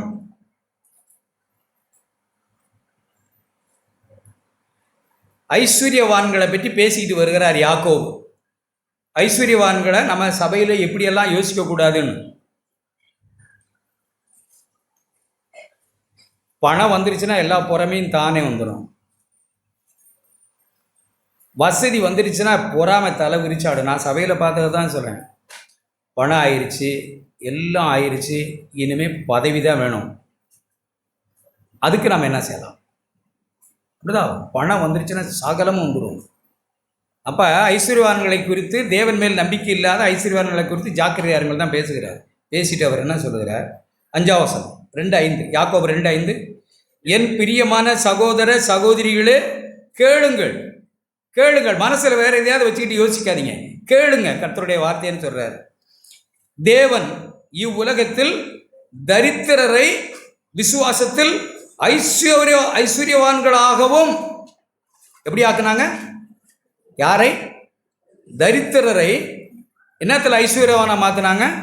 விசுவாசத்தில். இல்லாதவர்கள் எனப்பட்டாலும் இருக்கிறவர்களாகவும், துன்பப்படுகிறவர்களாக இருந்தாலும் பிறரை ஆசீர்வதிக்கிறவர்களாகவும். மனம் முறிவுப்படலாம், தள்ளப்படலாம், உதாசீனம் பண்ணப்படலாம், அவமதிக்கப்படலாம், நிந்திக்கப்படலாம், பரியாசம் பண்ணப்படலாம். நாங்கள் எப்பக்கத்தில் இருக்கப்பட்டாலும் நாங்கள் விழுந்து போகிறதில்லை. விசுவாசத்தில் அப்படி ஐஸ்வர்யவான்களாக மாறுறாங்க. இருக்கிறது போதும், போதும் என்கிற மனம் வந்திருக்கு ஒருவருக்கு. யாருக்கு வந்திருக்கு? ஐஸ்வர்யவானுக்கு வருதுன்னா அது பயத்தினால கூட வந்துடும். என்ன வருது? ரைடு. இப்போ ஐஸ்வர்யவானுக்கு ஐஸ்வர்யம் இப்போ பயம் வந்துடும். இன்னைக்கு மேலே போனால் நம்ம நிறைய மறைக்க வேண்டியிருக்கும், மாட்டிக்குவோம், வேணாம் இதோட நிறுத்திடுவோம் பிஸ்னஸ். ஆனால் ஒரு தரித்திரருக்கு விசுவாசம் வருதுன்னா என்ன அர்த்தம்? ஒரு தரித்திரருக்கு போதும்னா என்ன அர்த்தம்? திமோத்தி அப்படி தான் திமோத்தி சொல்லும்போது சொல்கிறார், போதும் என்கிற மனதுடனே கூட தேவ பக்தி, விசுவாசத்தினால் உண்டாகிற தேவ பக்தி. நமக்கு இருக்கு. எபிரேயர் 13 எப்படி எழுதியிருக்கு? உங்களுக்கு இருக்கிறவைகள் போதும். அப்படின்னு என்ன அர்த்தம்? சபையிலேயே போதாது போதாது போதாது போதான்னு இருக்கிறவங்களாம் நான் பார்த்துருக்கேன். போதும்னே சொல்லியிருக்கேன். போதும் விடு. விசுவாசம் தான் மனுஷனை போதும்னு தடுத்து நிறுத்தும். அப்போ போதும், இப்போ இருக்கிற சூழ்நிலை போதும், குடும்ப சூழ்நிலை போதும், இந்த வீடு போதும், கொடுத்தா கட்டிக்கலாம். ஆனால் கடனை உடனே வாங்கி அப்படி இப்படி மனுஷரை போல் அதை மாதிரி செய்யணும் இதை மாதிரி செய்யணும்னு இருக்கிற போதாத எண்ணம், அகல கால் வைக்கிற எண்ணம், அதெல்லாம் போதாதுன்னு நினைக்கிற எண்ணம். யாரோ படிக்க வைக்கிறாங்க, வசதி இருக்குது, வாய்ப்பு இருக்குது, படிக்க வைக்கிறாங்க, நாமளும் அப்படியே நினச்சிக்கிட்டு நாமும் அகல கால் வச்சு அந்த பரிதாபமாய் கிடக்கிற போதாதுங்கிற எண்ணம். கர்த்தருக்கு தெரியும், எல்லாம் நம்ம வசதிக்கு கர்த்தர் எல்லாவற்றையும் செய்வான். இதை கொண்டு கர்த்தர் ஆசீர்வதிப்பாங்க. 5 அப்பம் 2 மீனை கொண்டு 5000 பேருக்கு போஷிக்க தேவனால் முடியும். நாம் இவங்களையும் பார்க்கக்கூடாது. இப்படியெல்லாம் மனசை அலபாயப்படக்கூடாது, அவிசுவாசப்படக்கூடாது, பொறாமப்படக்கூடாது. ஆண்டவரே இருதயத்தில் போதும்ங்கிற தேவபக்தியை தாங்க. எபிரேயர் 13 எப்படி இருக்கு? உங்களுக்கு இருக்கிறது போதும்னு எண்ணுங்க. முதல்ல போதும்ன்ற நிலைக்கு வாங்க. ஆண்டவர் என்ன சொல்லியிருக்காங்க? உன்னை விட்டு விலக மாட்டேன், உன்னை கைவிட மாட்டேன் என்று சொல்லியிருக்கிறாரே. இந்த வார்த்தையெல்லாம் நம்மளால் விசுவாசிக்கணுமா வேணாமா? விசுவாசிக்காம வேறு என்ன தான் செய்ய முடியும்? என்ன தான் தேவன் நம்மளை விட்டு விலகிடுவார், கைவிட்டுருவார். இந்த வார்த்தையை விசுவாசிக்கலன்னா என்ன நடக்கும்? நம்மளால் அப்படிப்பட்ட ஒரு வாழ்க்கை வாழவே முடியாது. தேவன் நம்ம கூட இருக்கிறதாகவும் நம்ம விட்டு விலகலன்னு நம்மளால் விசுவாசிக்கவே முடியாது. நாம் அந்த வார்த்தைகளை அப்படி எடுக்க தான் செய்யணும். ஒரு தரித்திரரை யோசித்து பாருங்க. இப்போ யாக்கோபு அதை தான் பேசுகிறார். இவ்வுலகத்திலே கேளுங்கள், தேவன் இவ்வுலகத்தில் தரித்திரரை விசுவாசத்தில் ஐஸ்வர்யவானாய் மாற்றிருக்காங்க. அவங்கள்ட்ட பணம் இல்லை, கொடுக்க மனம் இருக்கு. ஐஸ்வர்யவான் இல்லையா? கொடுக்க மனம் இருக்கு. ஐஸ்வர்யவான் இல்லையா? இருக்கு, கொடுக்கல, கொடுக்க மனம் இல்லை. அதுக்கு பேர் என்ன? தரித்திரம். அதிகமாக சபையில் காலாகாலமாய் யுகமாய் சபை தொடங்கின காலத்திலிருந்து சபைக்கு காணிக்க கொடுக்கிற ஜனங்கள் யாரு? தரித்திரர் தான். நீங்கள் சொல்லலைனாலும் வேதம் அப்படி தான் சொல்லுது. தெசலோனிக்கே புத்தகத்தில் என்ன எழுதியிருக்கு? அவர்கள் தங்கள் கொடிய தரித்திரத்திலும், அப்படித்தான் எழுதியிருக்கு. யாரை பற்றி எழுதியிருக்கு? இல்லாதவங்களை தான் ஆண்டவருக்கு அதிகமாக அள்ளி கொடுக்குற மக்கள், விசுவாசத்தில் ஐஸ்வர்யவான்கள். கர்த்தர் கொடுப்பார்னு விசுவாசிக்கிறோம். விசுவாசம் இருந்தால் தானங்க கொடுக்க முடியும். எப்படி கொடுக்க முடியும்? இப்போ என்கிட்ட பணம் இருக்குது, இப்போ ஒரு 500 ரூபா இருக்குது, ஒருத்தருக்கு கொடுக்கணும், நான் உடனே எப்படி எடுத்து கொடுக்க முடியும்? கர்த்தர் என் தேவையை சந்திப்பார்னு விசுவாசம் இருந்தால் தான் கொடுக்க முடியும். விசுவாசம் எல்லாம் எப்படி கொடுக்க முடியும்? கர்த்தர் கொடுப்பாரோ கொடுக்கலன்னா நான் கொடுக்க முடியாது. அப்போ விசுவாசத்தில் நம்ம ஐஸ்வர்யவான்களாய் மாற்றத்தான் தேவன் வந்தார். நம்மை எல்லா வகையிலும் சந்தோஷம், சமாதானம், இரக்கம், தயவு எல்லாவற்றிலும் நம்ம ஐஸ்வர்யவானாக இருக்க தான் தேவன் இங்கே வந்திருக்கிறார். அடுத்த வசனம். அடுத்து, தம்மிடத்தில் அன்பு கூறுவர்களுக்கு. யாரிடத்தில் அன்பு கூறுவர்களுக்கு? விசுவாசத்தில் தேவன் ஆண்டவர் தரித்திரராக இருக்கிற என்னிடத்தில் இவ்வளவு நன்மையானவர்களை செய்த கர்த்தாவே உங்களுக்கு ஸ்தோத்திரம். என்கிட்ட இல்லை, ஆனால் கொடுக்கணுன்ற மனசை நீங்கள் இப்படி கொடுத்துருக்கிறதுக்காக ஸ்தோத்திரம் ஆண்டவரே, உங்களுக்கு நன்றி கர்த்தாவே. இதுக்கு நான் தகுதி இல்லை ஆண்டவரே, எவ்வளவே நான் தகுதி இல்லை ஆண்டவரே அப்படின்னு தேவனிடத்தில் அன்பு கூறுவர்களுக்கு தாம் வாக்குத்தத்தம் பண்ணின ராஜ்யத்தை சுதந்திரிக்கிறவளாய் தெரிந்து கொள்ளவில்லையா? அவங்க என்னத்தை தெரிந்து கொள்ள போறாங்க? தேவனுடைய ராஜ்யத்தை. யாரு? தரித்திரராய் இந்த பூமியில் இருந்தா அல்ல, தரித்திரராய் இருந்தா அல்ல, தரித்திரமாய் இருந்தாலும் தேவனிடத்தில் விசுவாசமாய் இருக்கிறவள். தரித்திரமாக இருக்கிறவளுக்கு இல்லை. பரலோக ராஜ்யமெல்லாம் ஏழைக்குன்னு நம்ம நினச்சிட்டு உட்காந்துருக்கோம். இங்கே ஏழையாக இருக்கிறது ரொம்ப தாழ்மைன்னு நினச்சிட்டு இருக்கிறோம். அன்னாட நம்ம வேலை செய்து குடும்ப நம்மிடத்தை நம்ம போய் வேலை செய்கிறோமே, அதுவே சிலுவையாக நினச்சிட்டு இருக்கோம், அதுவே உபத்திரவமாக நினச்சிட்டு இருக்கோம். அதெல்லாம் இந்த உலகம் சபிக்கப்பட்டதுனால நம்ம அப்படியெல்லாம் நடக்க வேண்டும். வியாதி அது நமக்கு சாபம் அல்ல. கிறிஸ்தவன் சபிக்கவே பட ஒருத்தராலும் முடியாது. வியாதி இந்த பூமியில் இருக்கும், சபிக்கப்பட்ட பூமியில் இருக்கும். வியாதி பல பிரச்சனைகள் வரும், ஹெரிடிட்டியாகி வரும், பரம்பரையாக கூட வர முடியும். மரத்தில் தூக்கப்பட்ட எவனும் சபிக்கப்பட்டவன் எழுதியிருப்படி கிறிஸ்து நமக்காக சாபமாக இருக்கிறார். என்ன ஒன்றும் சபிக்க முடியாது. பழைய உடன்படிக்கை வேணால் அப்படி சொல்லலாம். அப்பா புளிப்பான என்ன சொல்லியிருக்கு, முந்திரிக்காய் எதுனா சொல்ல, திராட்சை, புளிப்புள்ள திராட்சை சாப்பிட்டா பழைய உடன்படிக்கை அப்படி. யார் பல்லு கூசும்? புள்ள சாப்பிட்டா யார் பல்லு கூசும்? அப்பா பல்லு. அப்பா சாப்பிட்டா யார் பல்லு கூசும்? பிள்ளை பல்லு. ஆனால் புது உடன்படிக்கை அப்படி இல்லை. நான் என் ஜனத்தோடு பண்ண உடன்படிக்கை அப்படி இல்லை. எவன் பாவம் செய்கிறானோ அவன் ஆத்துமாவே சாகும். யார் புளிப்பு தின்றானோ அவனுக்கு தான் அது நடக்கும். எந்த கர்சும் எந்த சாபமுமே கிடையாது கிறிஸ்தவ வாழ்க்கையில். ஏதோ நம்ம அதை செய்ததுனால தான் இப்படியோ, இதை செய்ததுனாலையோ பிசாசு சொல்கிறான், கேட்காதீங்க. ஆண்டவர் நம்மை ரட்சித்திருக்கிறார். நம்மிடத்துல எந்த இதுவும் வராது. நோய் வரும், அது இந்த பூமியில் சபிக்கப்பட்டிருக்கோம். ஏன் நோய் பிள்ளைகளுக்கு போகலாம். ஆனால் பாவம் போகாது, சாபம் போகாது. தேவன் அதெல்லாம் முடிச்சிட்டார்.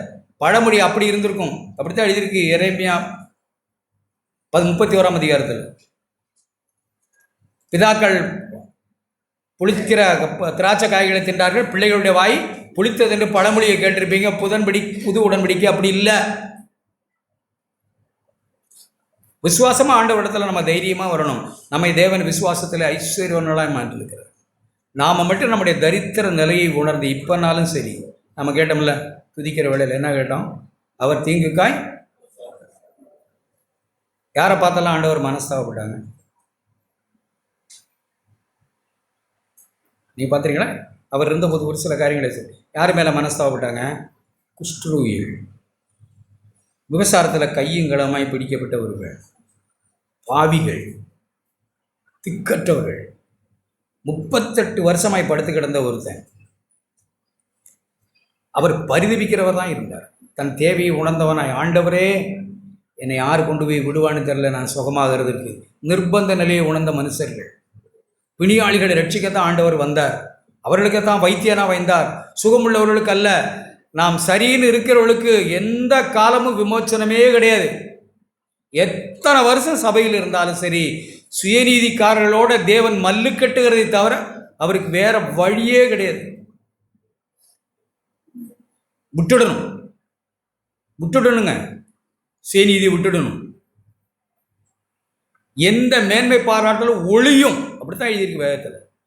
ரோமருக்கு எழுதின நிருபத்தில் ஒரே ஒரு வார்த்தையை வாசித்து முடிக்கணும். ரோமருக்கு எழுதின நிருபம், அது அப்போஸ்தலன் பேசுகிற விதம்.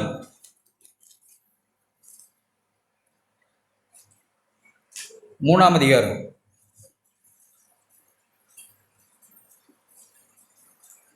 27ஆம் வசனம். மற்றதை நீங்கள் வீட்டில் போய் வாசி. மேன்மை பாராட்டல் எங்கே? எங்கே ஒரு கொஸ்டின் மார்க் போட்டிருக்கா? மேன்மை பாராட்டல் எங்கே? இங்கே மேன்மை பாராட்டல் என்ன? மேன்மை பாராட்டல் மேலே எழுதிட்டு படிச்சு பாருங்க. இலவசமாய் எல்லாரும் பாவம் செய்து தேவ மகிமையற்றவர்களானோம். எல்லாரும் நீங்கள் எந்த மனுஷனை யாரை நீங்கள் உயர்வாய் மனசில் நினச்சிருந்தாலும் அவரைத்தான் வேதத்தில் எழுதியிருக்கு. அவர் பாவம் செய்து தேவ மகிமையை இழந்தவர். பவுல் சொல்கிறார் தன்னை.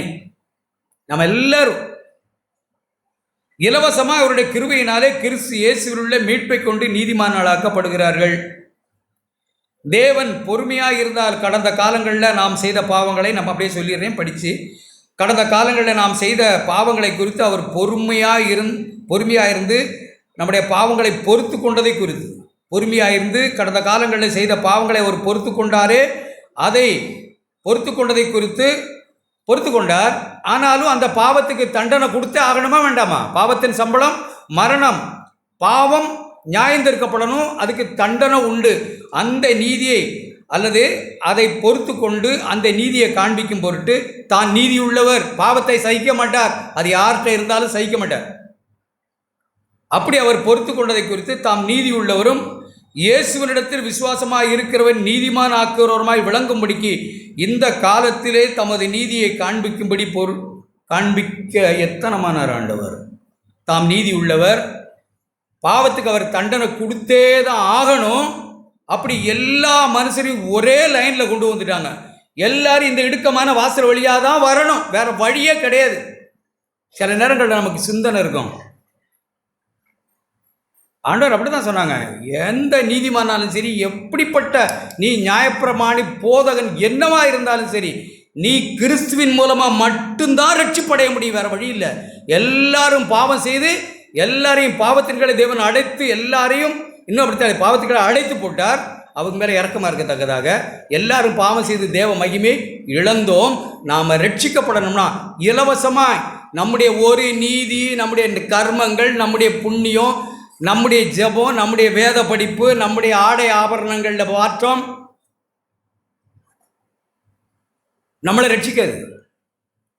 தேவன் தம்முடைய குமாரனில் ஒன்றை செய்துட்டார். அதை பாவத்தை பார்க்கக்கூடாத சுத்த கண்ணர் முழு பாவமும் கிறிஸ்துவின் மேலே சுமத்தப்பட்ட போது அவரை சிலுவையிலே அறைந்து பகிரங்கமாய் சிலுவையிலே நிறுத்தினார். அவரை விசுவாசிக்கிற எவனும் தான் ரட்சிக்கப்பட முடியும், வேற வழியே இல்லை. 26ஆம் வசனம், கிறிஸ்து இயேசுவை இரத்தம் சிந்த வைத்து சிலுவையில் அறைந்து அவரை கொண்டு நமக்கு பாவத்திற்கு பரிகார பலியாய், எப்படி எழுதியிருக்கு, அவரையே விசுவாசத்தினாலே பலிக்கும் கிருபாதார பலியாக அவரையே ஏற்படுத்தி அவரை விசுவாசிக்கிற ஒரு மனுஷன்தான் நீதிமானாக முடியும் என்று பகிரங்கப்படுத்தினார் ஆண்டவர். நம்முடைய சுய நீதி இதெல்லாம் ஒன்று நடக்காது. யாருனாலும் அதன் வழியாக தான் வரணும். அப்படி வந்தால் தான் ரட்சிப்பு. சில நேரங்கள் நமக்கு தோணும், நம்ம சின்ன பிள்ளைகள் இந்த பிள்ளைகளுக்கெல்லாம் அப்படியெல்லாம் தோணும். ஏன்னா சின்ன பிள்ளைலேருந்தே சண்டே கிளாஸுக்கு போகுது, எல்லா சட்ட திட்டங்கள் எல்லாம் படிச்சுக்கிட்டு வருது, நல்ல நீதிமானாய் கூட வரலாம், இயேசுவே தேவையாக இல்லை கூட இருக்கலாம். ஆனால் நான் ரட்சிக்கப்படணும்னா இயேசுவின் மூலமாக தான் மட்டும்தான் ரட்சிக்கப்பட முடியும். ஏன்னா எனக்கு பாவத்துக்கு கிருபாதார பலியாக தேவன் அவரைத்தான் ஏற்படுத்தியிருக்கார். பாவத்துக்கு வர வேண்டிய தண்டனை அவரில் தான் தேவன் கொடுத்திருக்கிறார். அவருக்கு தான் நமக்கு வர வேண்டிய தண்டனை அவர் ஏற்றுக்கொண்டார். நான் பாவி என்று உணராத எல்லாரையும் அப்படி தான் வச்சுருக்காங்க. நான் சின்ன பிள்ளையிலேயே இருந்து பக்தியாக வளர்க்கப்பட்டேன், நீதிமானாக இருந்தேன். நம்ம ரட்சிக்கப்படாமல் இருக்கிறதுக்கு அது ஒரு காரணம் இல்லை, நுழையவே முடியாது. கிறிஸ்து மூலமாக மட்டும்தான் ரட்சிப்பு. நம்முடைய பாவத்துக்கு வர வேண்டிய தண்டனை அவர் தான் ஏற்றுக்கொண்டிருக்கிறார். அவரை விசுவாசிக்கிற ஒரு மனுஷன் மட்டும்தான் நீதிமானம் ஆக முடியும். அதை பேசிட்டு தான் 26ஆம் வசனத்தில் 27ஆம் வசனத்தில் மேன்மை பாராட்டல் எங்கே? யாராவது மேன்மை பாராட்ட முடியுமா? சொல்லுங்கள், யாராவது மேன்மை பாராட்ட முடியுமா? நான் சண்டே கிளாஸிலிருந்து இருக்கிறேன், அப்போ இருந்து இப்படி இருக்கிறேன், நான் ஒரு பாவமும் செய்தது இல்லையே அப்படின்னு சொல்ல முடியுமா? மேன்மை பாராட்டவே முடியாது.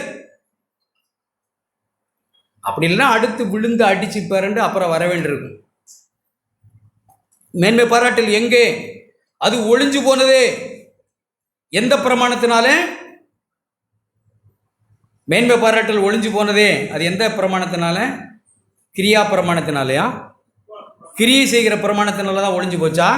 நான் கிரியை செய்து மேன்மை பாராட்டலாமா? இப்போ நான் கிரியை செய்து கிறிஸ்துவின் மரணத்தை அவமதிக்க முடியுமா? என் நீதி தேவனுடைய மரணத்தை அவமதிக்க முடியுமா? என் நீதி கிறிஸ்து வேண்டாம்னு சொல்ல முடியுமா? நான் நீதிமானா இருக்கலாம், கிறிஸ்துவின் வழியை அறியாதவர். என்னத்தினால? விசுவாச பிரமாணத்தினாலேயே அது மேன்மை பாராட்டல் ஒளிஞ்சுது. தேவனுடைய ராஜ்யத்தில் நம்ம எல்லாரும் போய் நிற்போம். எல்லாரும் தேவன் அப்படி பட்சபாதம் உள்ளவர் அல்ல, ஒருவரையும் குற்றப்படுத்த விட மாட்டாங்க. சில சமயங்களில் பார்த்தீங்கன்னா சில பிள்ளைங்கள் போக்கிரி ஃப்ரெண்ட்ஸோடு வளருவாங்க. பொல்லாதவரோட என் ஃப்ரெண்ட்ஸ் எல்லாம் இருக்கேன், பார்த்துருக்கேன். சின்ன வயசுலேயே மனைவி இழந்துட்டான், குடி வெறி. அவனுடைய சூழலை நம்ம வளர்க்கப்பட்ட விதம். ஒருவர் நல்லா வளர்ந்துருப்பாங்க, இப்படி சபைக்கு வந்து ரொம்ப நேர்த்தியாக. மேன்மை பாராட்டலாமா? மேன்மை பாராட்டலாமா? கொஞ்சம் பேர் மேன்மை பாராட்டி உட்காந்துருக்கோமே. இல்லை, மேன்மை பாராட்ட விட மாட்டாங்க. அவர் பட்சபாதம் உள்ளவர் அல்ல. இவர் என்ன சொல்லுவார், ஒரு இதில் ஒரு சிலம் பகுதியில் அல்லது ஒரு இப்படிப்பட்ட போக்கிரிகளான ஃப்ரெண்ட்ஸு, குடும்ப சூழ்நிலை, தாய் தகப்பன் அப்படி, அப்பா குடிகாரர், அம்மா அப்பா சண்டை, எப்போ பார்த்தாலும் வீட்டில் நிம்மதி இருக்காது, போடா என்னடா வாழ்க்கை, ட்ரக் அடிக்ட், எவ்வளவோ மாதம் போய் நிற்கிறாங்க. 2 பேர் குற்றச்சாட்டு ஆண்டவர் விடுவாங்கன்னு சொல்கிறீங்களா? ஒரு நீதிமான் நான் போய் நிற்கிறேன், எனக்கு அப்படி இல்லைன்னு வச்சுக்கோம். அல்லது நம்ம பிள்ளைகள் யாராவது வச்சுருக்கோம், ஆண்டவர் இடத்துல போய் நிற்கிறோம். நான் சரி ட்ரக் அடிக்டான குடும்பத்தில், மோசமான குடும்பத்தில் பிறந்து நான் போய் நிற்கிறாங்க. ஆண்டவரே என்ன, நீங்கள் இந்த பிள்ளை மாதிரி உள்ள வீட்டில் பிறக்க வச்சுருந்தா நல்லா இருந்திருப்பேன்ல, நான் பிறந்தது தப்பா, இந்த ஊரில் பிறந்தது தப்பா, என்ன நரகத்துக்கு அனுப்புறீங்க, இது நியாயமா அப்படின்னு கேட்டால் சரிதானே? இது நியாயமா? நான் இப்படிப்பட்ட இடத்துல இப்படிப்பட்ட பழக்க வழக்கங்களுடைய நண்பர்களோடு நான் வளர்ந்தேனே, இப்படிப்பட்ட இடத்துல லொக்காலிட்டியில் நான் வளர்ந்தேனே, நான் எப்படி நல்லா இருக்க முடியும்? எனக்கும் அவனுக்கும் ஒரே மாதிரியா? என்னை நரகத்துக்கும் அவனு பரலோகமா? என்னை இப்படிப்பட்ட நல்ல இடத்துல பிறக்க வச்சுருந்தா நல்லா தானே வளர்ந்துருப்பான். ஆண்டவரே பயப்படாத, அவனையும் உன்னையும் ஒரே ஏரில் தான் நான் பூட்டி இருக்கிறேன்.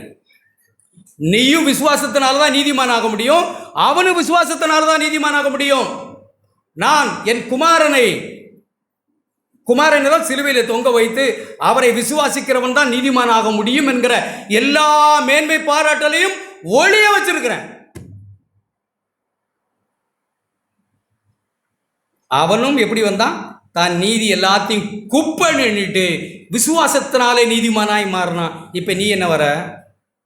ஏன் பாவமும் சிலுவையில் அறையப்பட்டது ஆண்டவரே என்று விசுவாசித்து நீயும் இப்ப நீதிமானாய் இருக்கிற. இப்ப 2 பேரும் எப்படி நிற்கிறீங்க? கிருபையினாலே விசுவாசத்தை கொண்டு ரட்சிக்கப்பட்டவர்கள். இது தேவனுடைய ஈவு. 2 பேருக்கும் ஒரே மாதிரி. அல்லேலூயா. இந்த சுவிசேஷத்துக்கான ஆண்டவரை ஸ்தோத்தரிக்கிறேன். மேன்மை பாராட்ட முடியாதபடிக்கு கர்த்தர் செய்திருக்கிறாரே, அதற்கு ஸ்தோத்திரம். எந்த மனுஷனை நெஞ்சை நிமித்தாதபடிக்கு தேவன் தம்முடைய குமாரனை சிலுவையில் அறைந்தாரே என் பாவங்களுக்காக. எல்லாரும் அதை உணரலன்னு வச்சுங்க.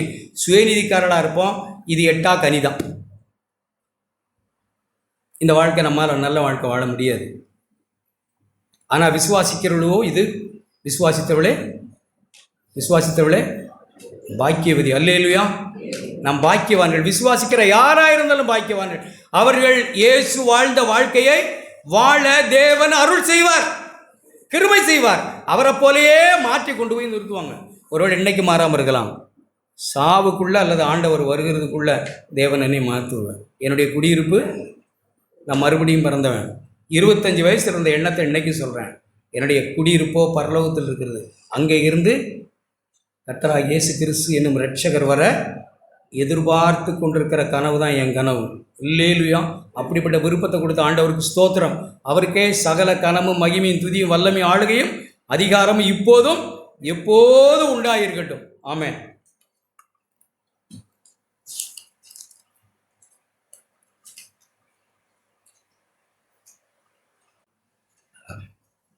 கேட்ட ஆண்டவருடைய நல்ல விசுவாச வார்த்தைகளுக்காக நானும் என்னுடைய வார்த்தையும் நம்பிக்கையும் சொல்கிறேன்.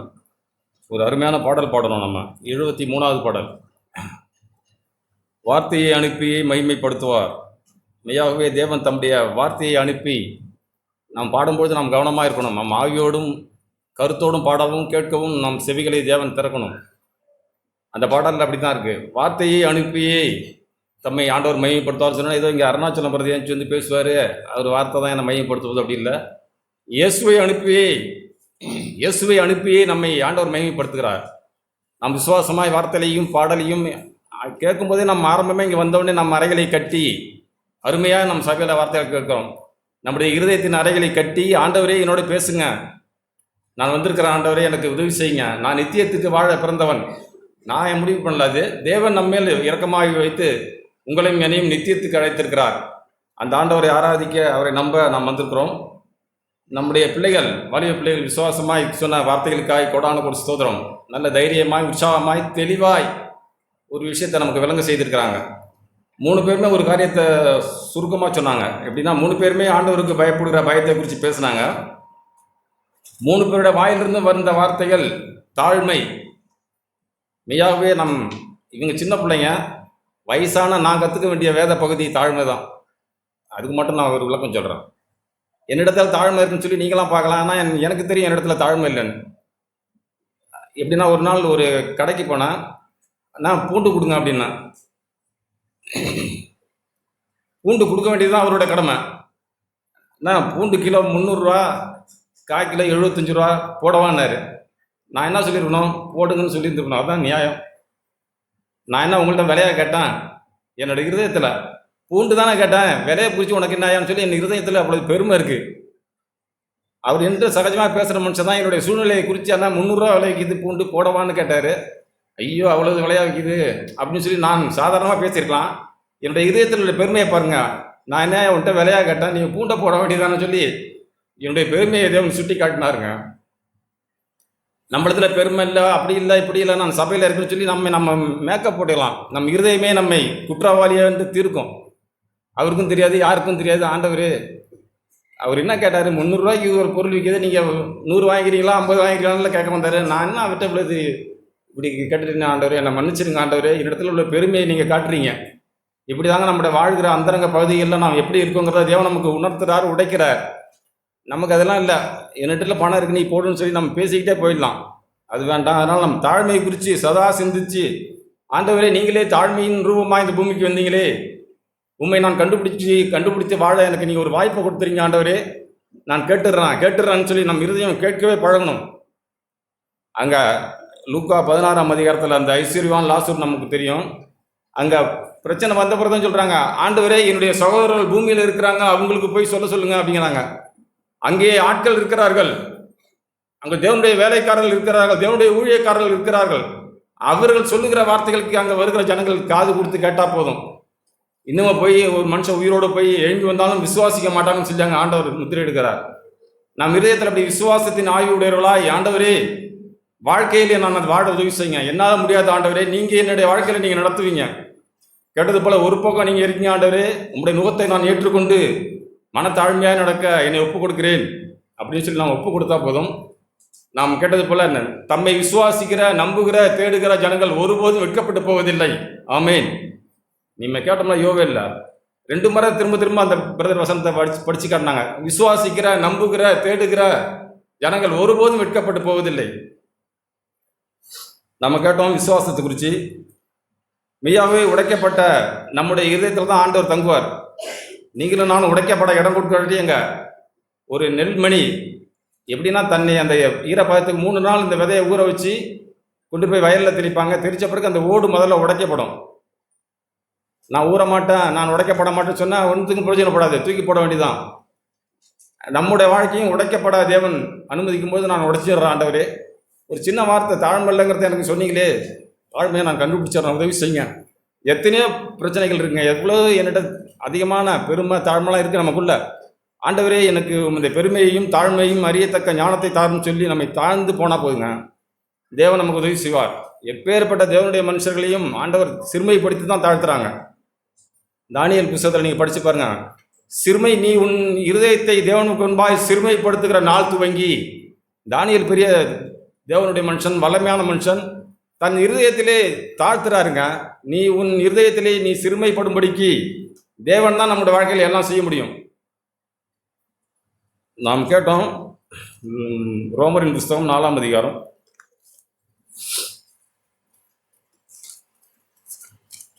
அங்கே விசுவாசத்தின் தகப்பனான ஆபிரகாமை குறித்து நாம் கேட்டோம். அவர் உடைக்கப்பட்ட காரியங்கள் செய்தார். நம்பிக்கையோடு அவன் தான் விசுவாசித்தவரும் 4ஆம் அதிகாரம் 17ஆம் வசனம். மரித்தோரை உயிர்ப்பித்து இல்லாதவர்களை இப்படி இருக்கிறவர்களை போல அழைக்கிற தேவனிடத்தில் விசுவாசம் இருந்தான்னு சொல்லி நாம் வாசிக்கிறோம். அந்த சம்பவத்தை நாம் ஆதியாகமம் புஸ்தகம் 22ஆம் அதிகாரத்தில் வாசிக்கலாம். ஆதியாகமம் 22.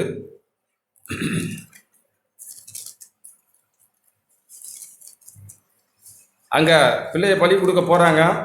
போகும்போது 3ஆம் வசனம் 22:3, அதிகாலையில் எழுந்து இப்படி போகிறாரு. தகன பலிகளுக்கு கட்டைகளை பிளந்து கொண்டு தான் தேவன் தனக்கு குறித்த இடத்திற்கு புறப்பட்டு போனான். 4ஆம் வசனத்தில் தூரத்திலே அந்த இடத்தை கண்டான். 5ஆம் வசனத்தில் என்ன சொல்கிறார் கண்டுட்டு 5ஆம் வசனத்தில் சொல்கிறதான், அப்பொழுது ஆபிரகாம் தன் வேலைக்காரரை நோக்கி, அங்கே கூட வர வேலைக்காரரை நோக்கி, நீங்கள் கழுதையை நிறுத்தி இங்கே காத்திருங்கள், நானும் பிள்ளையாண்டானும் அவ்விடம் மட்டும் போய் தொழுது கொண்டு உங்களிடத்தில் திரும்பி வருவோம். இருதயத்தில் ஆழமாக நம்புறாருங்க. திரும்பி வருவோம், நாங்கள் திரும்பி வருவோம். சும்மா நான் வருவோம்னு சொல்லவர், திரும்பி வருவோம் பன்மையில பேசுகிறாருங்க. நானும் என் பிள்ளையும் திரும்பி வருவோம். என்ன நடக்க போகுதுன்னு தெரியல. ஆபிரகாமுக்கு விசுவாசமான வார்த்தையில் சொல்ல பழகின அந்த தேவனுடைய மனுஷன் போகிறாரு. போகும்போது பையன் பேசிக்கிட்டே போகிறாரு. ஆண்டவர் பார்த்துக்கொள்வார் அப்படின்னு சொல்லி 8ஆம் வசனத்தில் சொல்கிறாரு. ஆண்டவர் பார்த்துக்கொள்வார். அங்கே பையன்ட்டே அதான் சொல்கிறாரு, ஆண்டவர் பார்த்துக்கொள்வார், தேவன் பார்த்துக்கொள்வார். பிள்ளைக்கு தெரியாதுங்க, ஈசாக்கு என்ன செய்ய, அப்பா என்ன செய்ய போகிறான்னு தெரியாது. தகப்பன் என்ன அழைச்சிட்டு போகிறாரு, அப்பா கூடயே போகிறாரு ஈசாக்கு. இன்னைக்கு பிள்ளைகள் தகப்பனோடையும் தாயோடையும் போகிறாங்கன்னா தெரியல. நாம் கேட்டு பார்க்கணுங்க. இருதயத்தில் நாம் கேட்டு உணர்வடைந்து, ஆண்டவரே எனக்கு என் தாய் சொல்கிற வார்த்தைகள் எனக்கு பிரயோஜனப்படுதா, என் தாய்க்கும் என் தகப்பனுக்கும் நான் அவமானத்தை உண்டு பண்ணிட முடியுமே, என்னுடைய பாக்கெட்டில் இருக்க செல்லு என்னை பாவம் செய்ய வச்சிட முடியுமே, நான் வார்த்தைகள் கேட்குறேன் அப்படின்னு சொல்லி நான் மனத்தாழ்மையாக போனால் போதுங்க. உங்களுக்கு என்ன தெரியும், நீங்கள் எங்கே அட்டை கிளாஸ் கூட படிக்காத அம்மா அப்பா, உங்கள் வேலையை பார்த்துட்டு போங்கம்மா அப்படின்னு சொல்லி நம்முடைய எடுத்தறிஞ்சு பேசுகிற அந்த பேச்செல்லாம் கூடவே கூடாதுங்க. ஆண்டவரே இந்த சூழ்நிலையில் நீர் என்னை வச்சிருக்கீங்களே, நான் தாழ்மையாக இருக்க உதவி செய்யுங்க. இவங்க வாயிலிருந்து கிருபை பொருந்தின வார்த்தைகளை கேட்க எனக்கு உதவி செய்யுங்க, அது எனக்கு பிரயோஜனமாகும் அப்படின்னு சொல்லி நாம் விசுவாசித்து கீழ்ப்படிஞ்சால் போதும். இங்கே அப்படி சொல்லிட்டு போகிறாரு. ஆண்டவர் பார்த்துக்கொள்வார்னு சொல்லிட்டு ஈசாக்கு கூடயே போகிறாரு. ஈசாக்கு தலையில் விறகும் கையில் நெருப்பும் இருக்குங்க. சாக போகிற அந்த மனுஷன்கிட்ட காரியங்கள் நடக்குது. தேவன் நடத்திக்கிட்டே போகிறாரு. அங்கே போய் அங்கே காரியங்கள் செய்யும்போது தான் ஆண்டவர் அவரை முத்திரை எடுக்கிறார். இப்படி நம்மளோட வாழ்க்கையில் விசுவாசத்திலே நாம் வளரும் போது தேவன் ஒன்றை பார்த்துக் கொள்வார். இங்கே ஆபிரகாம் விசுவாசத்தை கேட்டால் நமக்கு இப்படி தான் நம்முடைய வாழ்க்கையில் தொடர்ந்து தேவனே எல்லாவற்றையும் நீ பார்த்துக்கொள்வீர். நம்ம இன்னொரு வார்த்தையும் கேட்டோம், உடைக்கப்பட்ட இருதயம். ஏசாயாவின் புத்தகம் 57ஆம் அதிகாரம்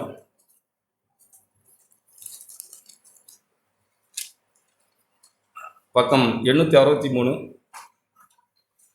15ஆம் வசனம்.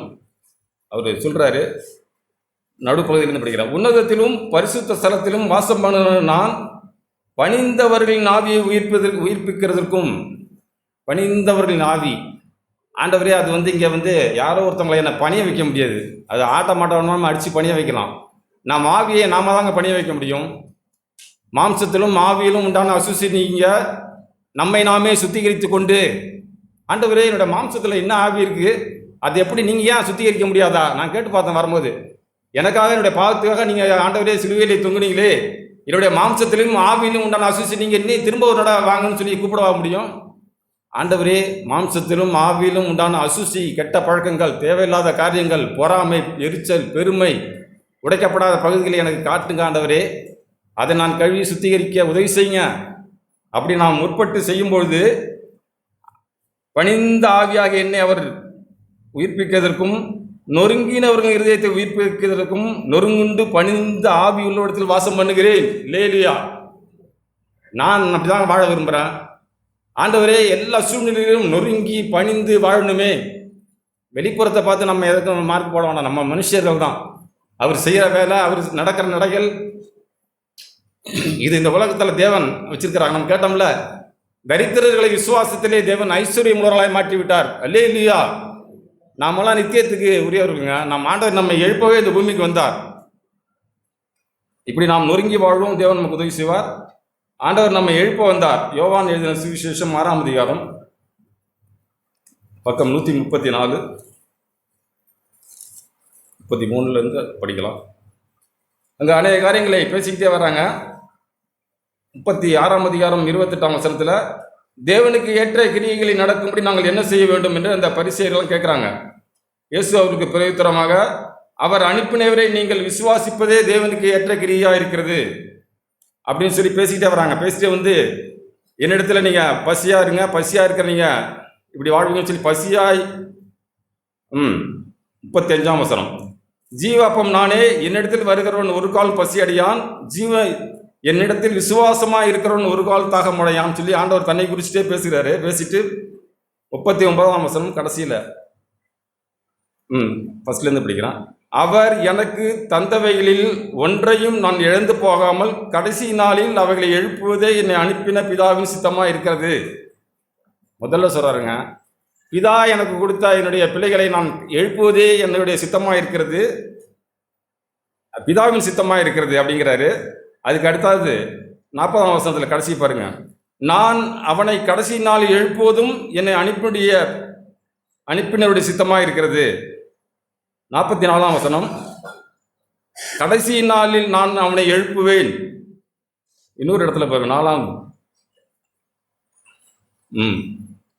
அடுத்தது, என்னிடத்தில் விசுவாசமாக இருக்கிறவனுக்கு நித்திய ஜீவன் உண்டு என்று மெய்யாகவே மெய்யாக உங்களுக்கு சொல்லுகிறேன். இப்படி அவர் சொல்லிட்டு 54ஆம் வசனம், என் மாம்சத்தை புசித்து என் ரத்தத்தை பானம் பண்ணுகிறவனுக்கு நித்திய ஜீவன் உண்டு, நான் அவனை கடைசி நாளில் எழுப்புவேன். இப்படி விசுவாசமாக இருக்கிற உங்களுக்கும் எனக்கு தாங்க ஆண்டவர் விசுவாச வார்த்தைகள் சொல்கிறாரு. தைரியமாக இருங்க, என்னை நம்புகிற நீங்கள் வெட்கப்பட்டு போக மாட்டீங்க. என்னுடைய வார்த்தைகளை கேட்டு நீங்கள் அதை ஏற்றுக்கொள்ளுங்க. என் சுமை இலகுவாயும் என் நுகம் மெதுவாயும் இருக்குமே. ஸ்தோத்திரம் ஆண்டவரே.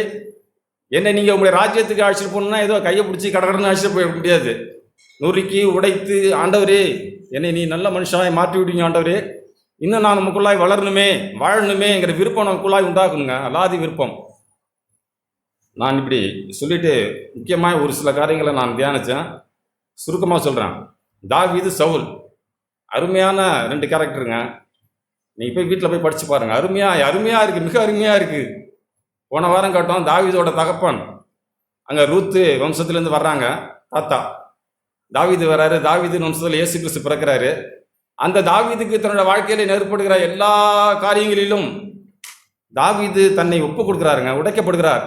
இப்போ கேட்டோம்ல கடைசியில் தான் ஆண்டவர் தண்டிக்க போறாரு அந்த தூதனை கொண்டு, ஆண்டவரே உங்களுடைய ஆடுகளை தண்டிக்காதீங்க, என்னதையும் என் வீட்டாரையும் தண்டிங்க. தைரியமான மனுஷனுங்க. அதை பாவம் செஞ்சுட்டான் அந்த சவுலை போல. ஜனங்க ஆசைப்பட்டாங்க, ஆட்டையும் மாட்டையும் பிடிச்சிருன்னு சொல்லி சாக்கு போக்கு சொல்ல, ஆண்டவரே என்ன தண்டிங்க ஆண்டவரே, உங்களுடைய ஆடுகளை விட்டுருங்க.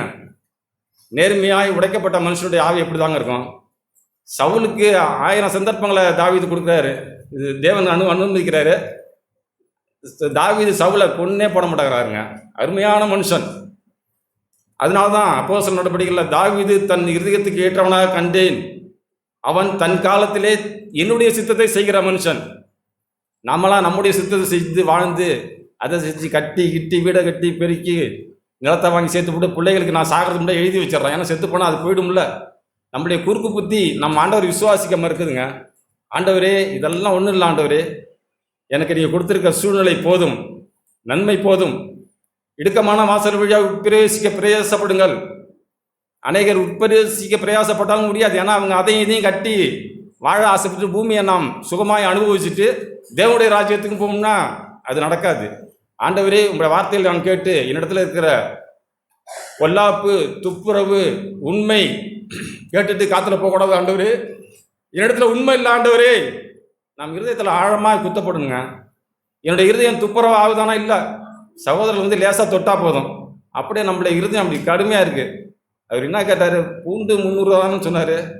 பரவாயில்லண்ணா, விலைவாசி ஏறி போச்சு, நீங்கள் கடையில் வேலை செய்றீங்க, நான் வாங்க வந்திருக்கேன், கொடுங்கன்னு சொல்லியிருக்கலாமே. உன்னை என்ன நான் விலையா கட்டுன்னு சொல்லி என் இருதயத்தில் எவ்வளோ பெருமை இருக்குது. மறைந்திருக்கிற அந்த குணம் ஆண்டவரே என்னோடய வாழ்க்கையில் எவ்வளவோ மறைஞ்சிருக்கு ஆண்டவரே. என்னை வெளியில் கொண்டு வந்து என்னை உடைத்து உருவாக்கி என்னை மறுரூபப்படுத்துங்க அப்படின்னு சொல்லி நம்ம வந்தால் போதுங்க. தேவன் நம்மை நிச்சயமாகவே ஆசீர்வதிக்க சித்தமாக இருக்கிறார். இப்படி தாவீது சவுலில் எத்தனையோ சந்தர்ப்பங்கள் கிடைக்குது. நான் சுருக்கமாக சொல்கிறேன். அவர் ஒரு இடத்துல போய் லெட்ரின் போகிறாரு, மலை ஜாதிக்க போகிறாரு. அங்கே போகிற அந்த இடத்துல பின்னாடி தாவீது நிற்கிறாருங்க. தாவீது அவனுடைய சேனை நிற்கிது. அவர் சொல்கிற வாக்கியங்கள்லாம் நீங்கள் குறித்து படித்து பாருங்க. தேவனால் அபிஷேகிக்கப்பட்ட அந்த மனுஷனை என்னை கொண்டு போட மாட்டேன். அங்கே பின்னாடி இருக்கிற வேலைக்காரன்னு சொல்கிறாங்க, ஆண்டவர் உனக்கு ஒரு சந்தர்ப்பத்தை கொடுத்துருக்கிறாரு, போய் பழி வாங்கிடு. ஏன்னா எதிராளி தானே, தாவீது சவுலுக்கு எதிராளி தான். பழி வாங்கிடுங்கிறாங்க. ஆனால் தாவீது என்ன சொல்கிறாருன்னா, ஒன்றும் சொல்ல, அதெல்லாம் இல்லை, அப்படி இல்லை, தேவனால் அபிஷேகம் பண்ணப்பட்ட அந்த மனுஷனை நான் கொன்று போட மாட்டேன். அருமையான வார்த்தைகள்.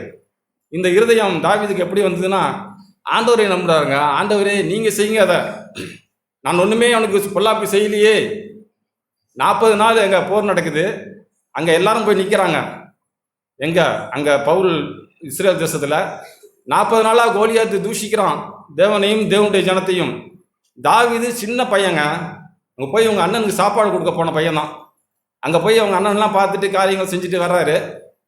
அவங்க அண்ணனே கடுப்பாக வர்றாரு, நீ ஏன் இங்கே வந்து அவன் இருதயத்தின் அகங்காரமா அப்படின்னு பேசுகிறாரு.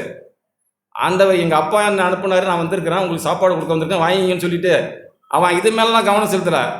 தேவனை தூஷிக்கிற அந்த மனுஷன் ஏன் இப்படி தூஷிக்கிறான்னு சொல்லி கேட்டுக்கிட்டே இருக்கிறான். அவனுக்கு காரியம் வழங்கினோடனே நான் போய் அவனை கொள்றேன்னு சொல்லி விசுவாசமாய் தைரியமாக சொல்கிறாருங்க. ஒரு விசை கர்த்தர், ஒரு விசை சிங்கத்தையும் ஒரு விசை கரடியும் கொன்று போட்ட போது எனக்கு கர்த்தர் உதவி செய்தார். சின்ன வயசில் அவங்க அப்பா கொடுத்த ஆட்டையும் மாட்டையும் அவர் பார்த்துக்கிட்டு இருக்கும்போது அங்கே சிங்கமும் புலியும் வந்து அந்த ஆட்டை பிடிக்க வரும்போது தன்னுடைய ஜீவனை கொடுத்து அந்த சிங்கத்தின் கைக்கும் கரடியின் கைக்கும் காத்த அந்த கர்த்தர் இப்போ இந்த பெலிஸ்தனை கொன்று போட எனக்கு உதவி செய்வார், கோலியத்தை கொன்று போட உதவி செய்வார். விசுவாசமாய் பேசுகிறாருங்க. நம்முடைய இதயத்தில் அப்படி விசுவாசத்தின் ஆவியை நாம் பற்றி பிடிக்கணும். வாலிபர்களாக இருக்கும், நம்ம வசனத்தை எடுத்து படிக்க நமக்கு தூக்கம் வருது. ஆண்டவரே நான் தூங்கினா அந்த தூக்கம் என்னுடைய வாழ்க்கையிலே கந்தையை உடுத்து வச்சிருமே, தரித்திரம் உண்டாகுமே, நான் தூங்க மாட்டேன் ஆண்டவரே, நான் கண் விழித்து உண்மை தேட உதவி செய்யுங்க, என் இதயத்தில் விசுவாசத்தின் ஆவியை தாரும். இப்படியெல்லாம் நாம் தேடும் பொழுது கோலியாத்தை ஜெயிச்சுட்டாரு. எங்கள் பையன் எல்லாருமே நம்ப மாட்டேங்கிறாங்க. ஆனால் அவன் தைரியமாக பாரு, நான் கொன்று போடுறேன், என் ஆண்டவர் உனக்கு உதவி செய்வார், என்னை அனுப்புங்கிறாரு. சரின்னு சவுல் அனுப்புறாரு, போப்பான்னு சொல்லி போய் அங்கே கொன்று போடுறாரு. காரியங்கள்லாம் நடக்குது. ஆனால் சவுலுக்கு அந்த நல்ல எண்ணமே எல்லாம் போயிடுது. என்ன நல்ல எண்ணெல்லாம் போடுதுன்னா, அங்கே எல்லாம் வர்றாங்க பாட்டு பாடிட்டு, சவுல் கொன்றது 1000மோ தாவீது கொன்றது 10000மோ. ஜனங்கள் தாவீதை புகழ்ந்தது அந்த சவுலுக்கு சின்ன வார்த்தை அவனுடைய இருதயத்தை எவ்வளவு பின்மாற செய்தது. 20 வருஷங்க, 40 வருஷம் சவுல் அரசாள்றாரு. அதில் தாவீது அந்த மனுஷன் திறத்துறது கிட்டத்தட்ட 20 வருஷமாக நாயை போல திறத்துக்கிறார். ஏன் சவுல், ஆண்டவரே இந்த மனுஷன் எனக்கு நன்மை தானே செய்தாரு, நான் செய்ய முடியாத காரியங்களை ஈசாயின் குடும்பத்தில் எத்தனையோ பேர் அங்கே போய் நிற்கிறாங்க போரில், அவங்க ஒருத்தருக்கும் செய்ய முடியல. அந்த குடும்பத்தில் பிறந்து வந்த தாவீது சின்ன பையன் கோலியாத்தை ஜெயித்து தேவனுடைய நாமத்துக்கு க்ஷேமத்தை கொண்டு வந்துட்டாரு. நான் அவன்கிட்ட போய் மனத்தாழ்மையால நடக்கணும், அவனை தந்திரமாக கொண்டு போக என்னென்ன வழியெல்லாம் கண்டுபிடிக்கிறாரு. பொண்ணை கொடுக்குறாரு, அதை வெட்டிட்டு வாங்குறாரு, இது செய்யுங்கிறாரு, அது செய்யுங்கிறாரு. எல்லாத்திலும் தாவீது ஜெயிக்கிறாருங்க. கர்த்தர் தாவீதோடு கூட இருந்தார். இப்படி இயேசு பிதா இயேசுவோடே கூட இருக்கிறாருங்க. அந்த இயேசுவை தெய்வமாய் கொண்ட நீங்களும் நானும் பாக்கியவான்கள். நாம் அசந்து விசந்து அப்படியே அதிரியப்படக்கூடாது. ஆண்டவரே, நானும் ஆபிரகாமின் விசுவாசத்தை பற்றி கொண்டு வாழ உதவி செய்யுங்க. சவுலையும் தாவீதையும் என்னுடைய மனக்கண்களை நிறுத்தி வச்சு வாழ உதவி செய்யுங்க. எத்தனையோ சந்தர்ப்பங்கள் ஒன்று போட மாட்டான். அதுக்கு பிறகு கடைசியாக சொல்கிறாருங்க, அண்ணன் சவுல் செத்துட்டாரு, யோனாத்தான் செத்துட்டாரு, இந்த பெரிய மனசு உங்களுக்கும் எனக்கு உண்டாகணும். அந்த ஒரு வார்த்தையை மட்டும் நான் காட்டுறேன். 2 சாமுவேல் புத்தகம் 1ஆம் அதிகாரம்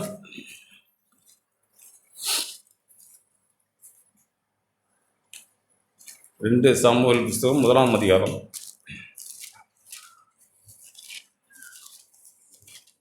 அங்கே அநேக காரியங்களை நம்ம வீட்டில் போய் படித்து பார்க்கலாம். நாங்கள் நேரம் இல்லைங்கலாம் சொல்கிறோம்.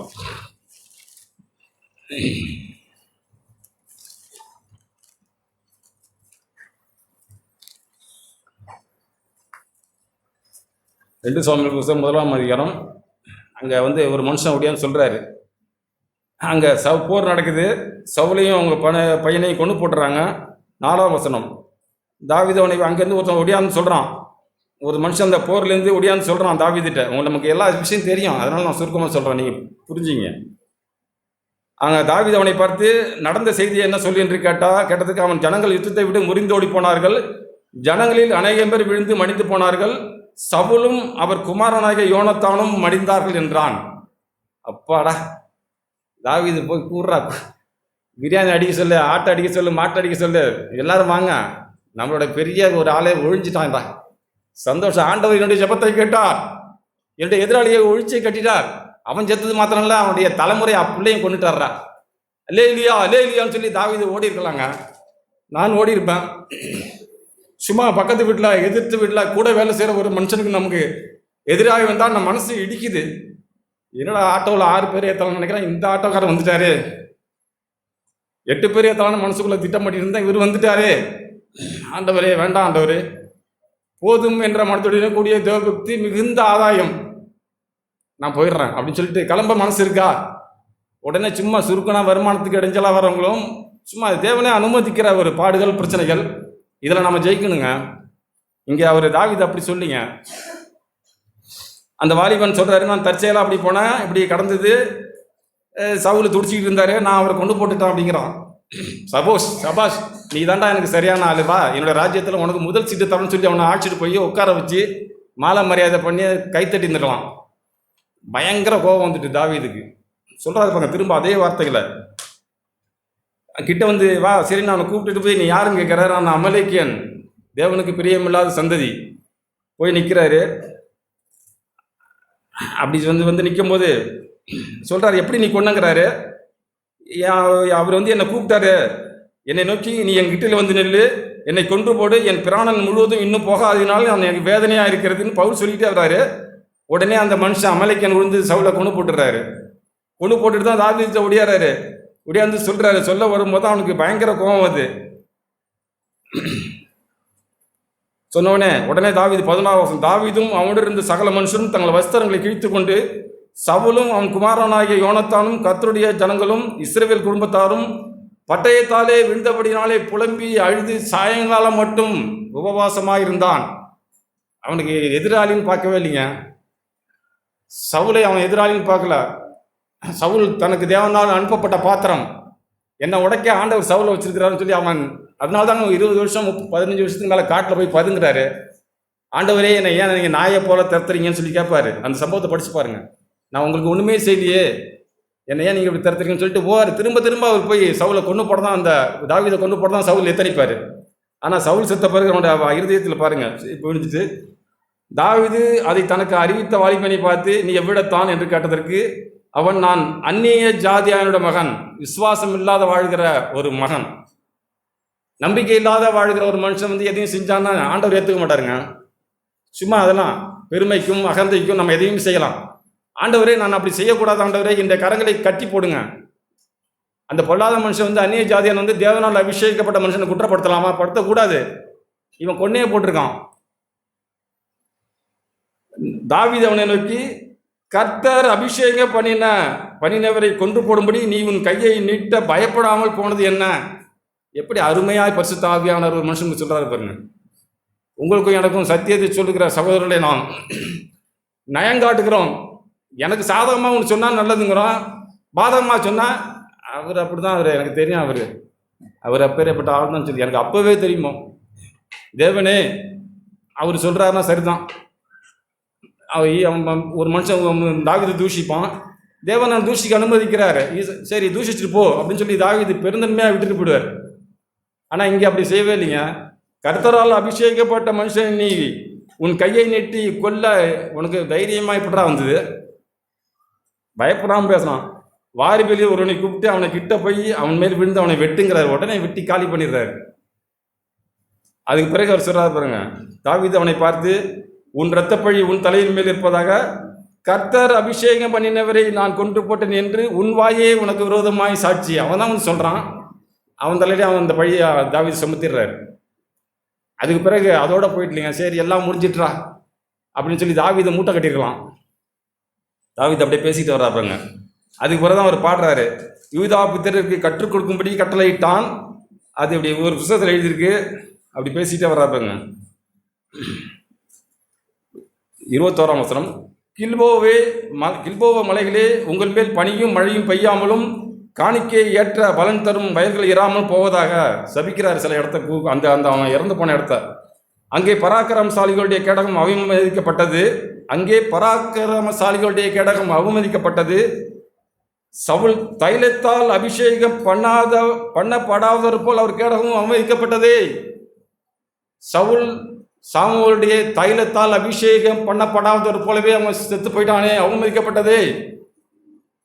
எப்படி வார்த்தைகளை கொண்டு வந்து ஆவியானவர் காட்டுறாங்க. எதிராளி சவுல், தேவனால் தெரிந்து கொள்ளப்படும் மனுஷன் தாவீது. எதை வேணுமோ செஞ்சிருக்கலாம் பழைய ஏற்பாடு காலத்தில். நான் கடந்த நாள் இன்னொரு வேத பகுதியை தியானித்தேன்.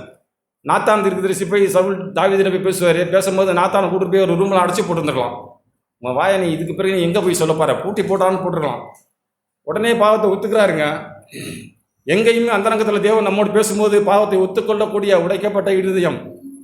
ஒரு பூண்டு வியாபாரியாக இருந்தான்னா, ஆட்டோ ஓட்டுற ரிக்ஷாக்காரராக இருந்தான்னா, சைக்கிளில் விற்கிற மீன்காராக இருந்தான்னா, நேர்மை வேண்டுமே, துப்புரவு உண்மை என் இடத்துல இல்லையே, நான் அது கழுவிக்கொள்ளணுமே, நான் இன்னும் பழைய புளித்தமாவாக இருக்கிற ஆண்டவரே, என்னோட அனுபவம் பேசுது, இன்னைக்கு என்னோட வாழ்க்கை பேச மாட்டேங்குது.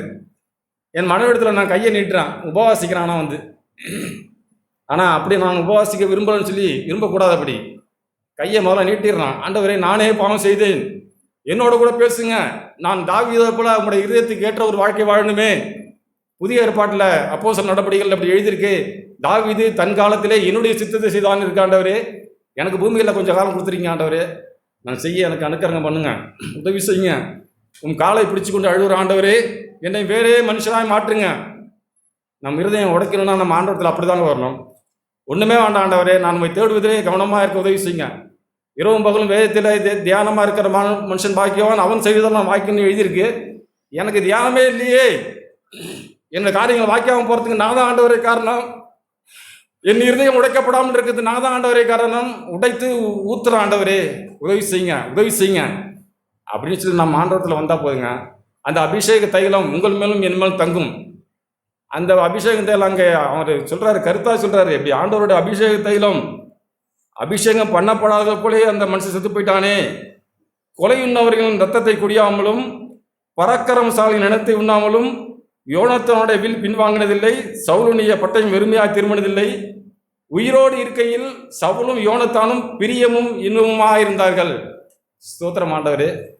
அப்பாவும் பிள்ளையும், அப்பா பயங்கரமான கரடி, புலி யோனத்தான் பூனை மாதிரியான மனுஷன், ஆனால் சமாதானமாக வாழ்கிறாங்க. இருந்தார்களே, மரணத்திலும் அவர்கள் பிரிந்து போனதில்லை.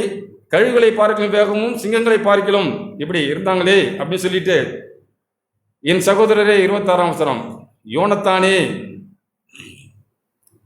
அங்க சகோதரனை பார்த்து சொல்ற வார்த்தையில பாருங்க, என் சகோதரனே யோனத்தானே, எனக்கு நண்பனே, நீ செத்து போயிட்டியேன்னு சொல்லி அவன் அப்படியே அழுவடிங்க. யோனத்தானே, உனக்காக நான் வியாகுலப்படுகிறேன், நீ எனக்கு வெகு இன்பமா இருந்தாய். லேலியா, நட்புனா இப்படிதாங்க இருக்கணும். எதிராளியோட பிள்ளையும் இவரும் நட்பா இருக்கிறாங்க.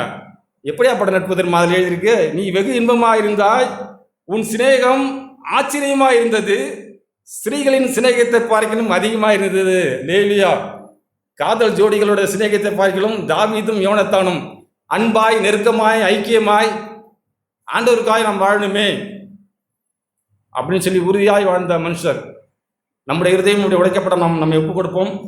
இப்படி உடைக்கப்பட்ட இருதயத்தில் தாங்க ஆண்டவர் பேசுவார். அது எந்த சூழ்நிலையுமா இருந்தாலும் சரி, ஆண்டவரே என் மனதின் அறையை கட்டி நான் நேர்மை உள்ளவனா, என் மனசில் இருக்க துர்குணம் பொல்லாப்பை அகற்ற உதவி செய்யுங்க. மாம்சத்திலும் ஆவிலும் உண்டான எல்லா அசுசி நீங்க என்னை ஒப்பு கொடுக்கிறேன், என்னோட பேசுங்க அப்படின்னு சொல்லி நம்ம ஆண்டவரத்தில் வந்தால் போதும். இதாகவே அந்த ஆண்டவர் நம்மை ஆனந்த தைலத்தால் அபிஷேகிப்பார். ஆமென்.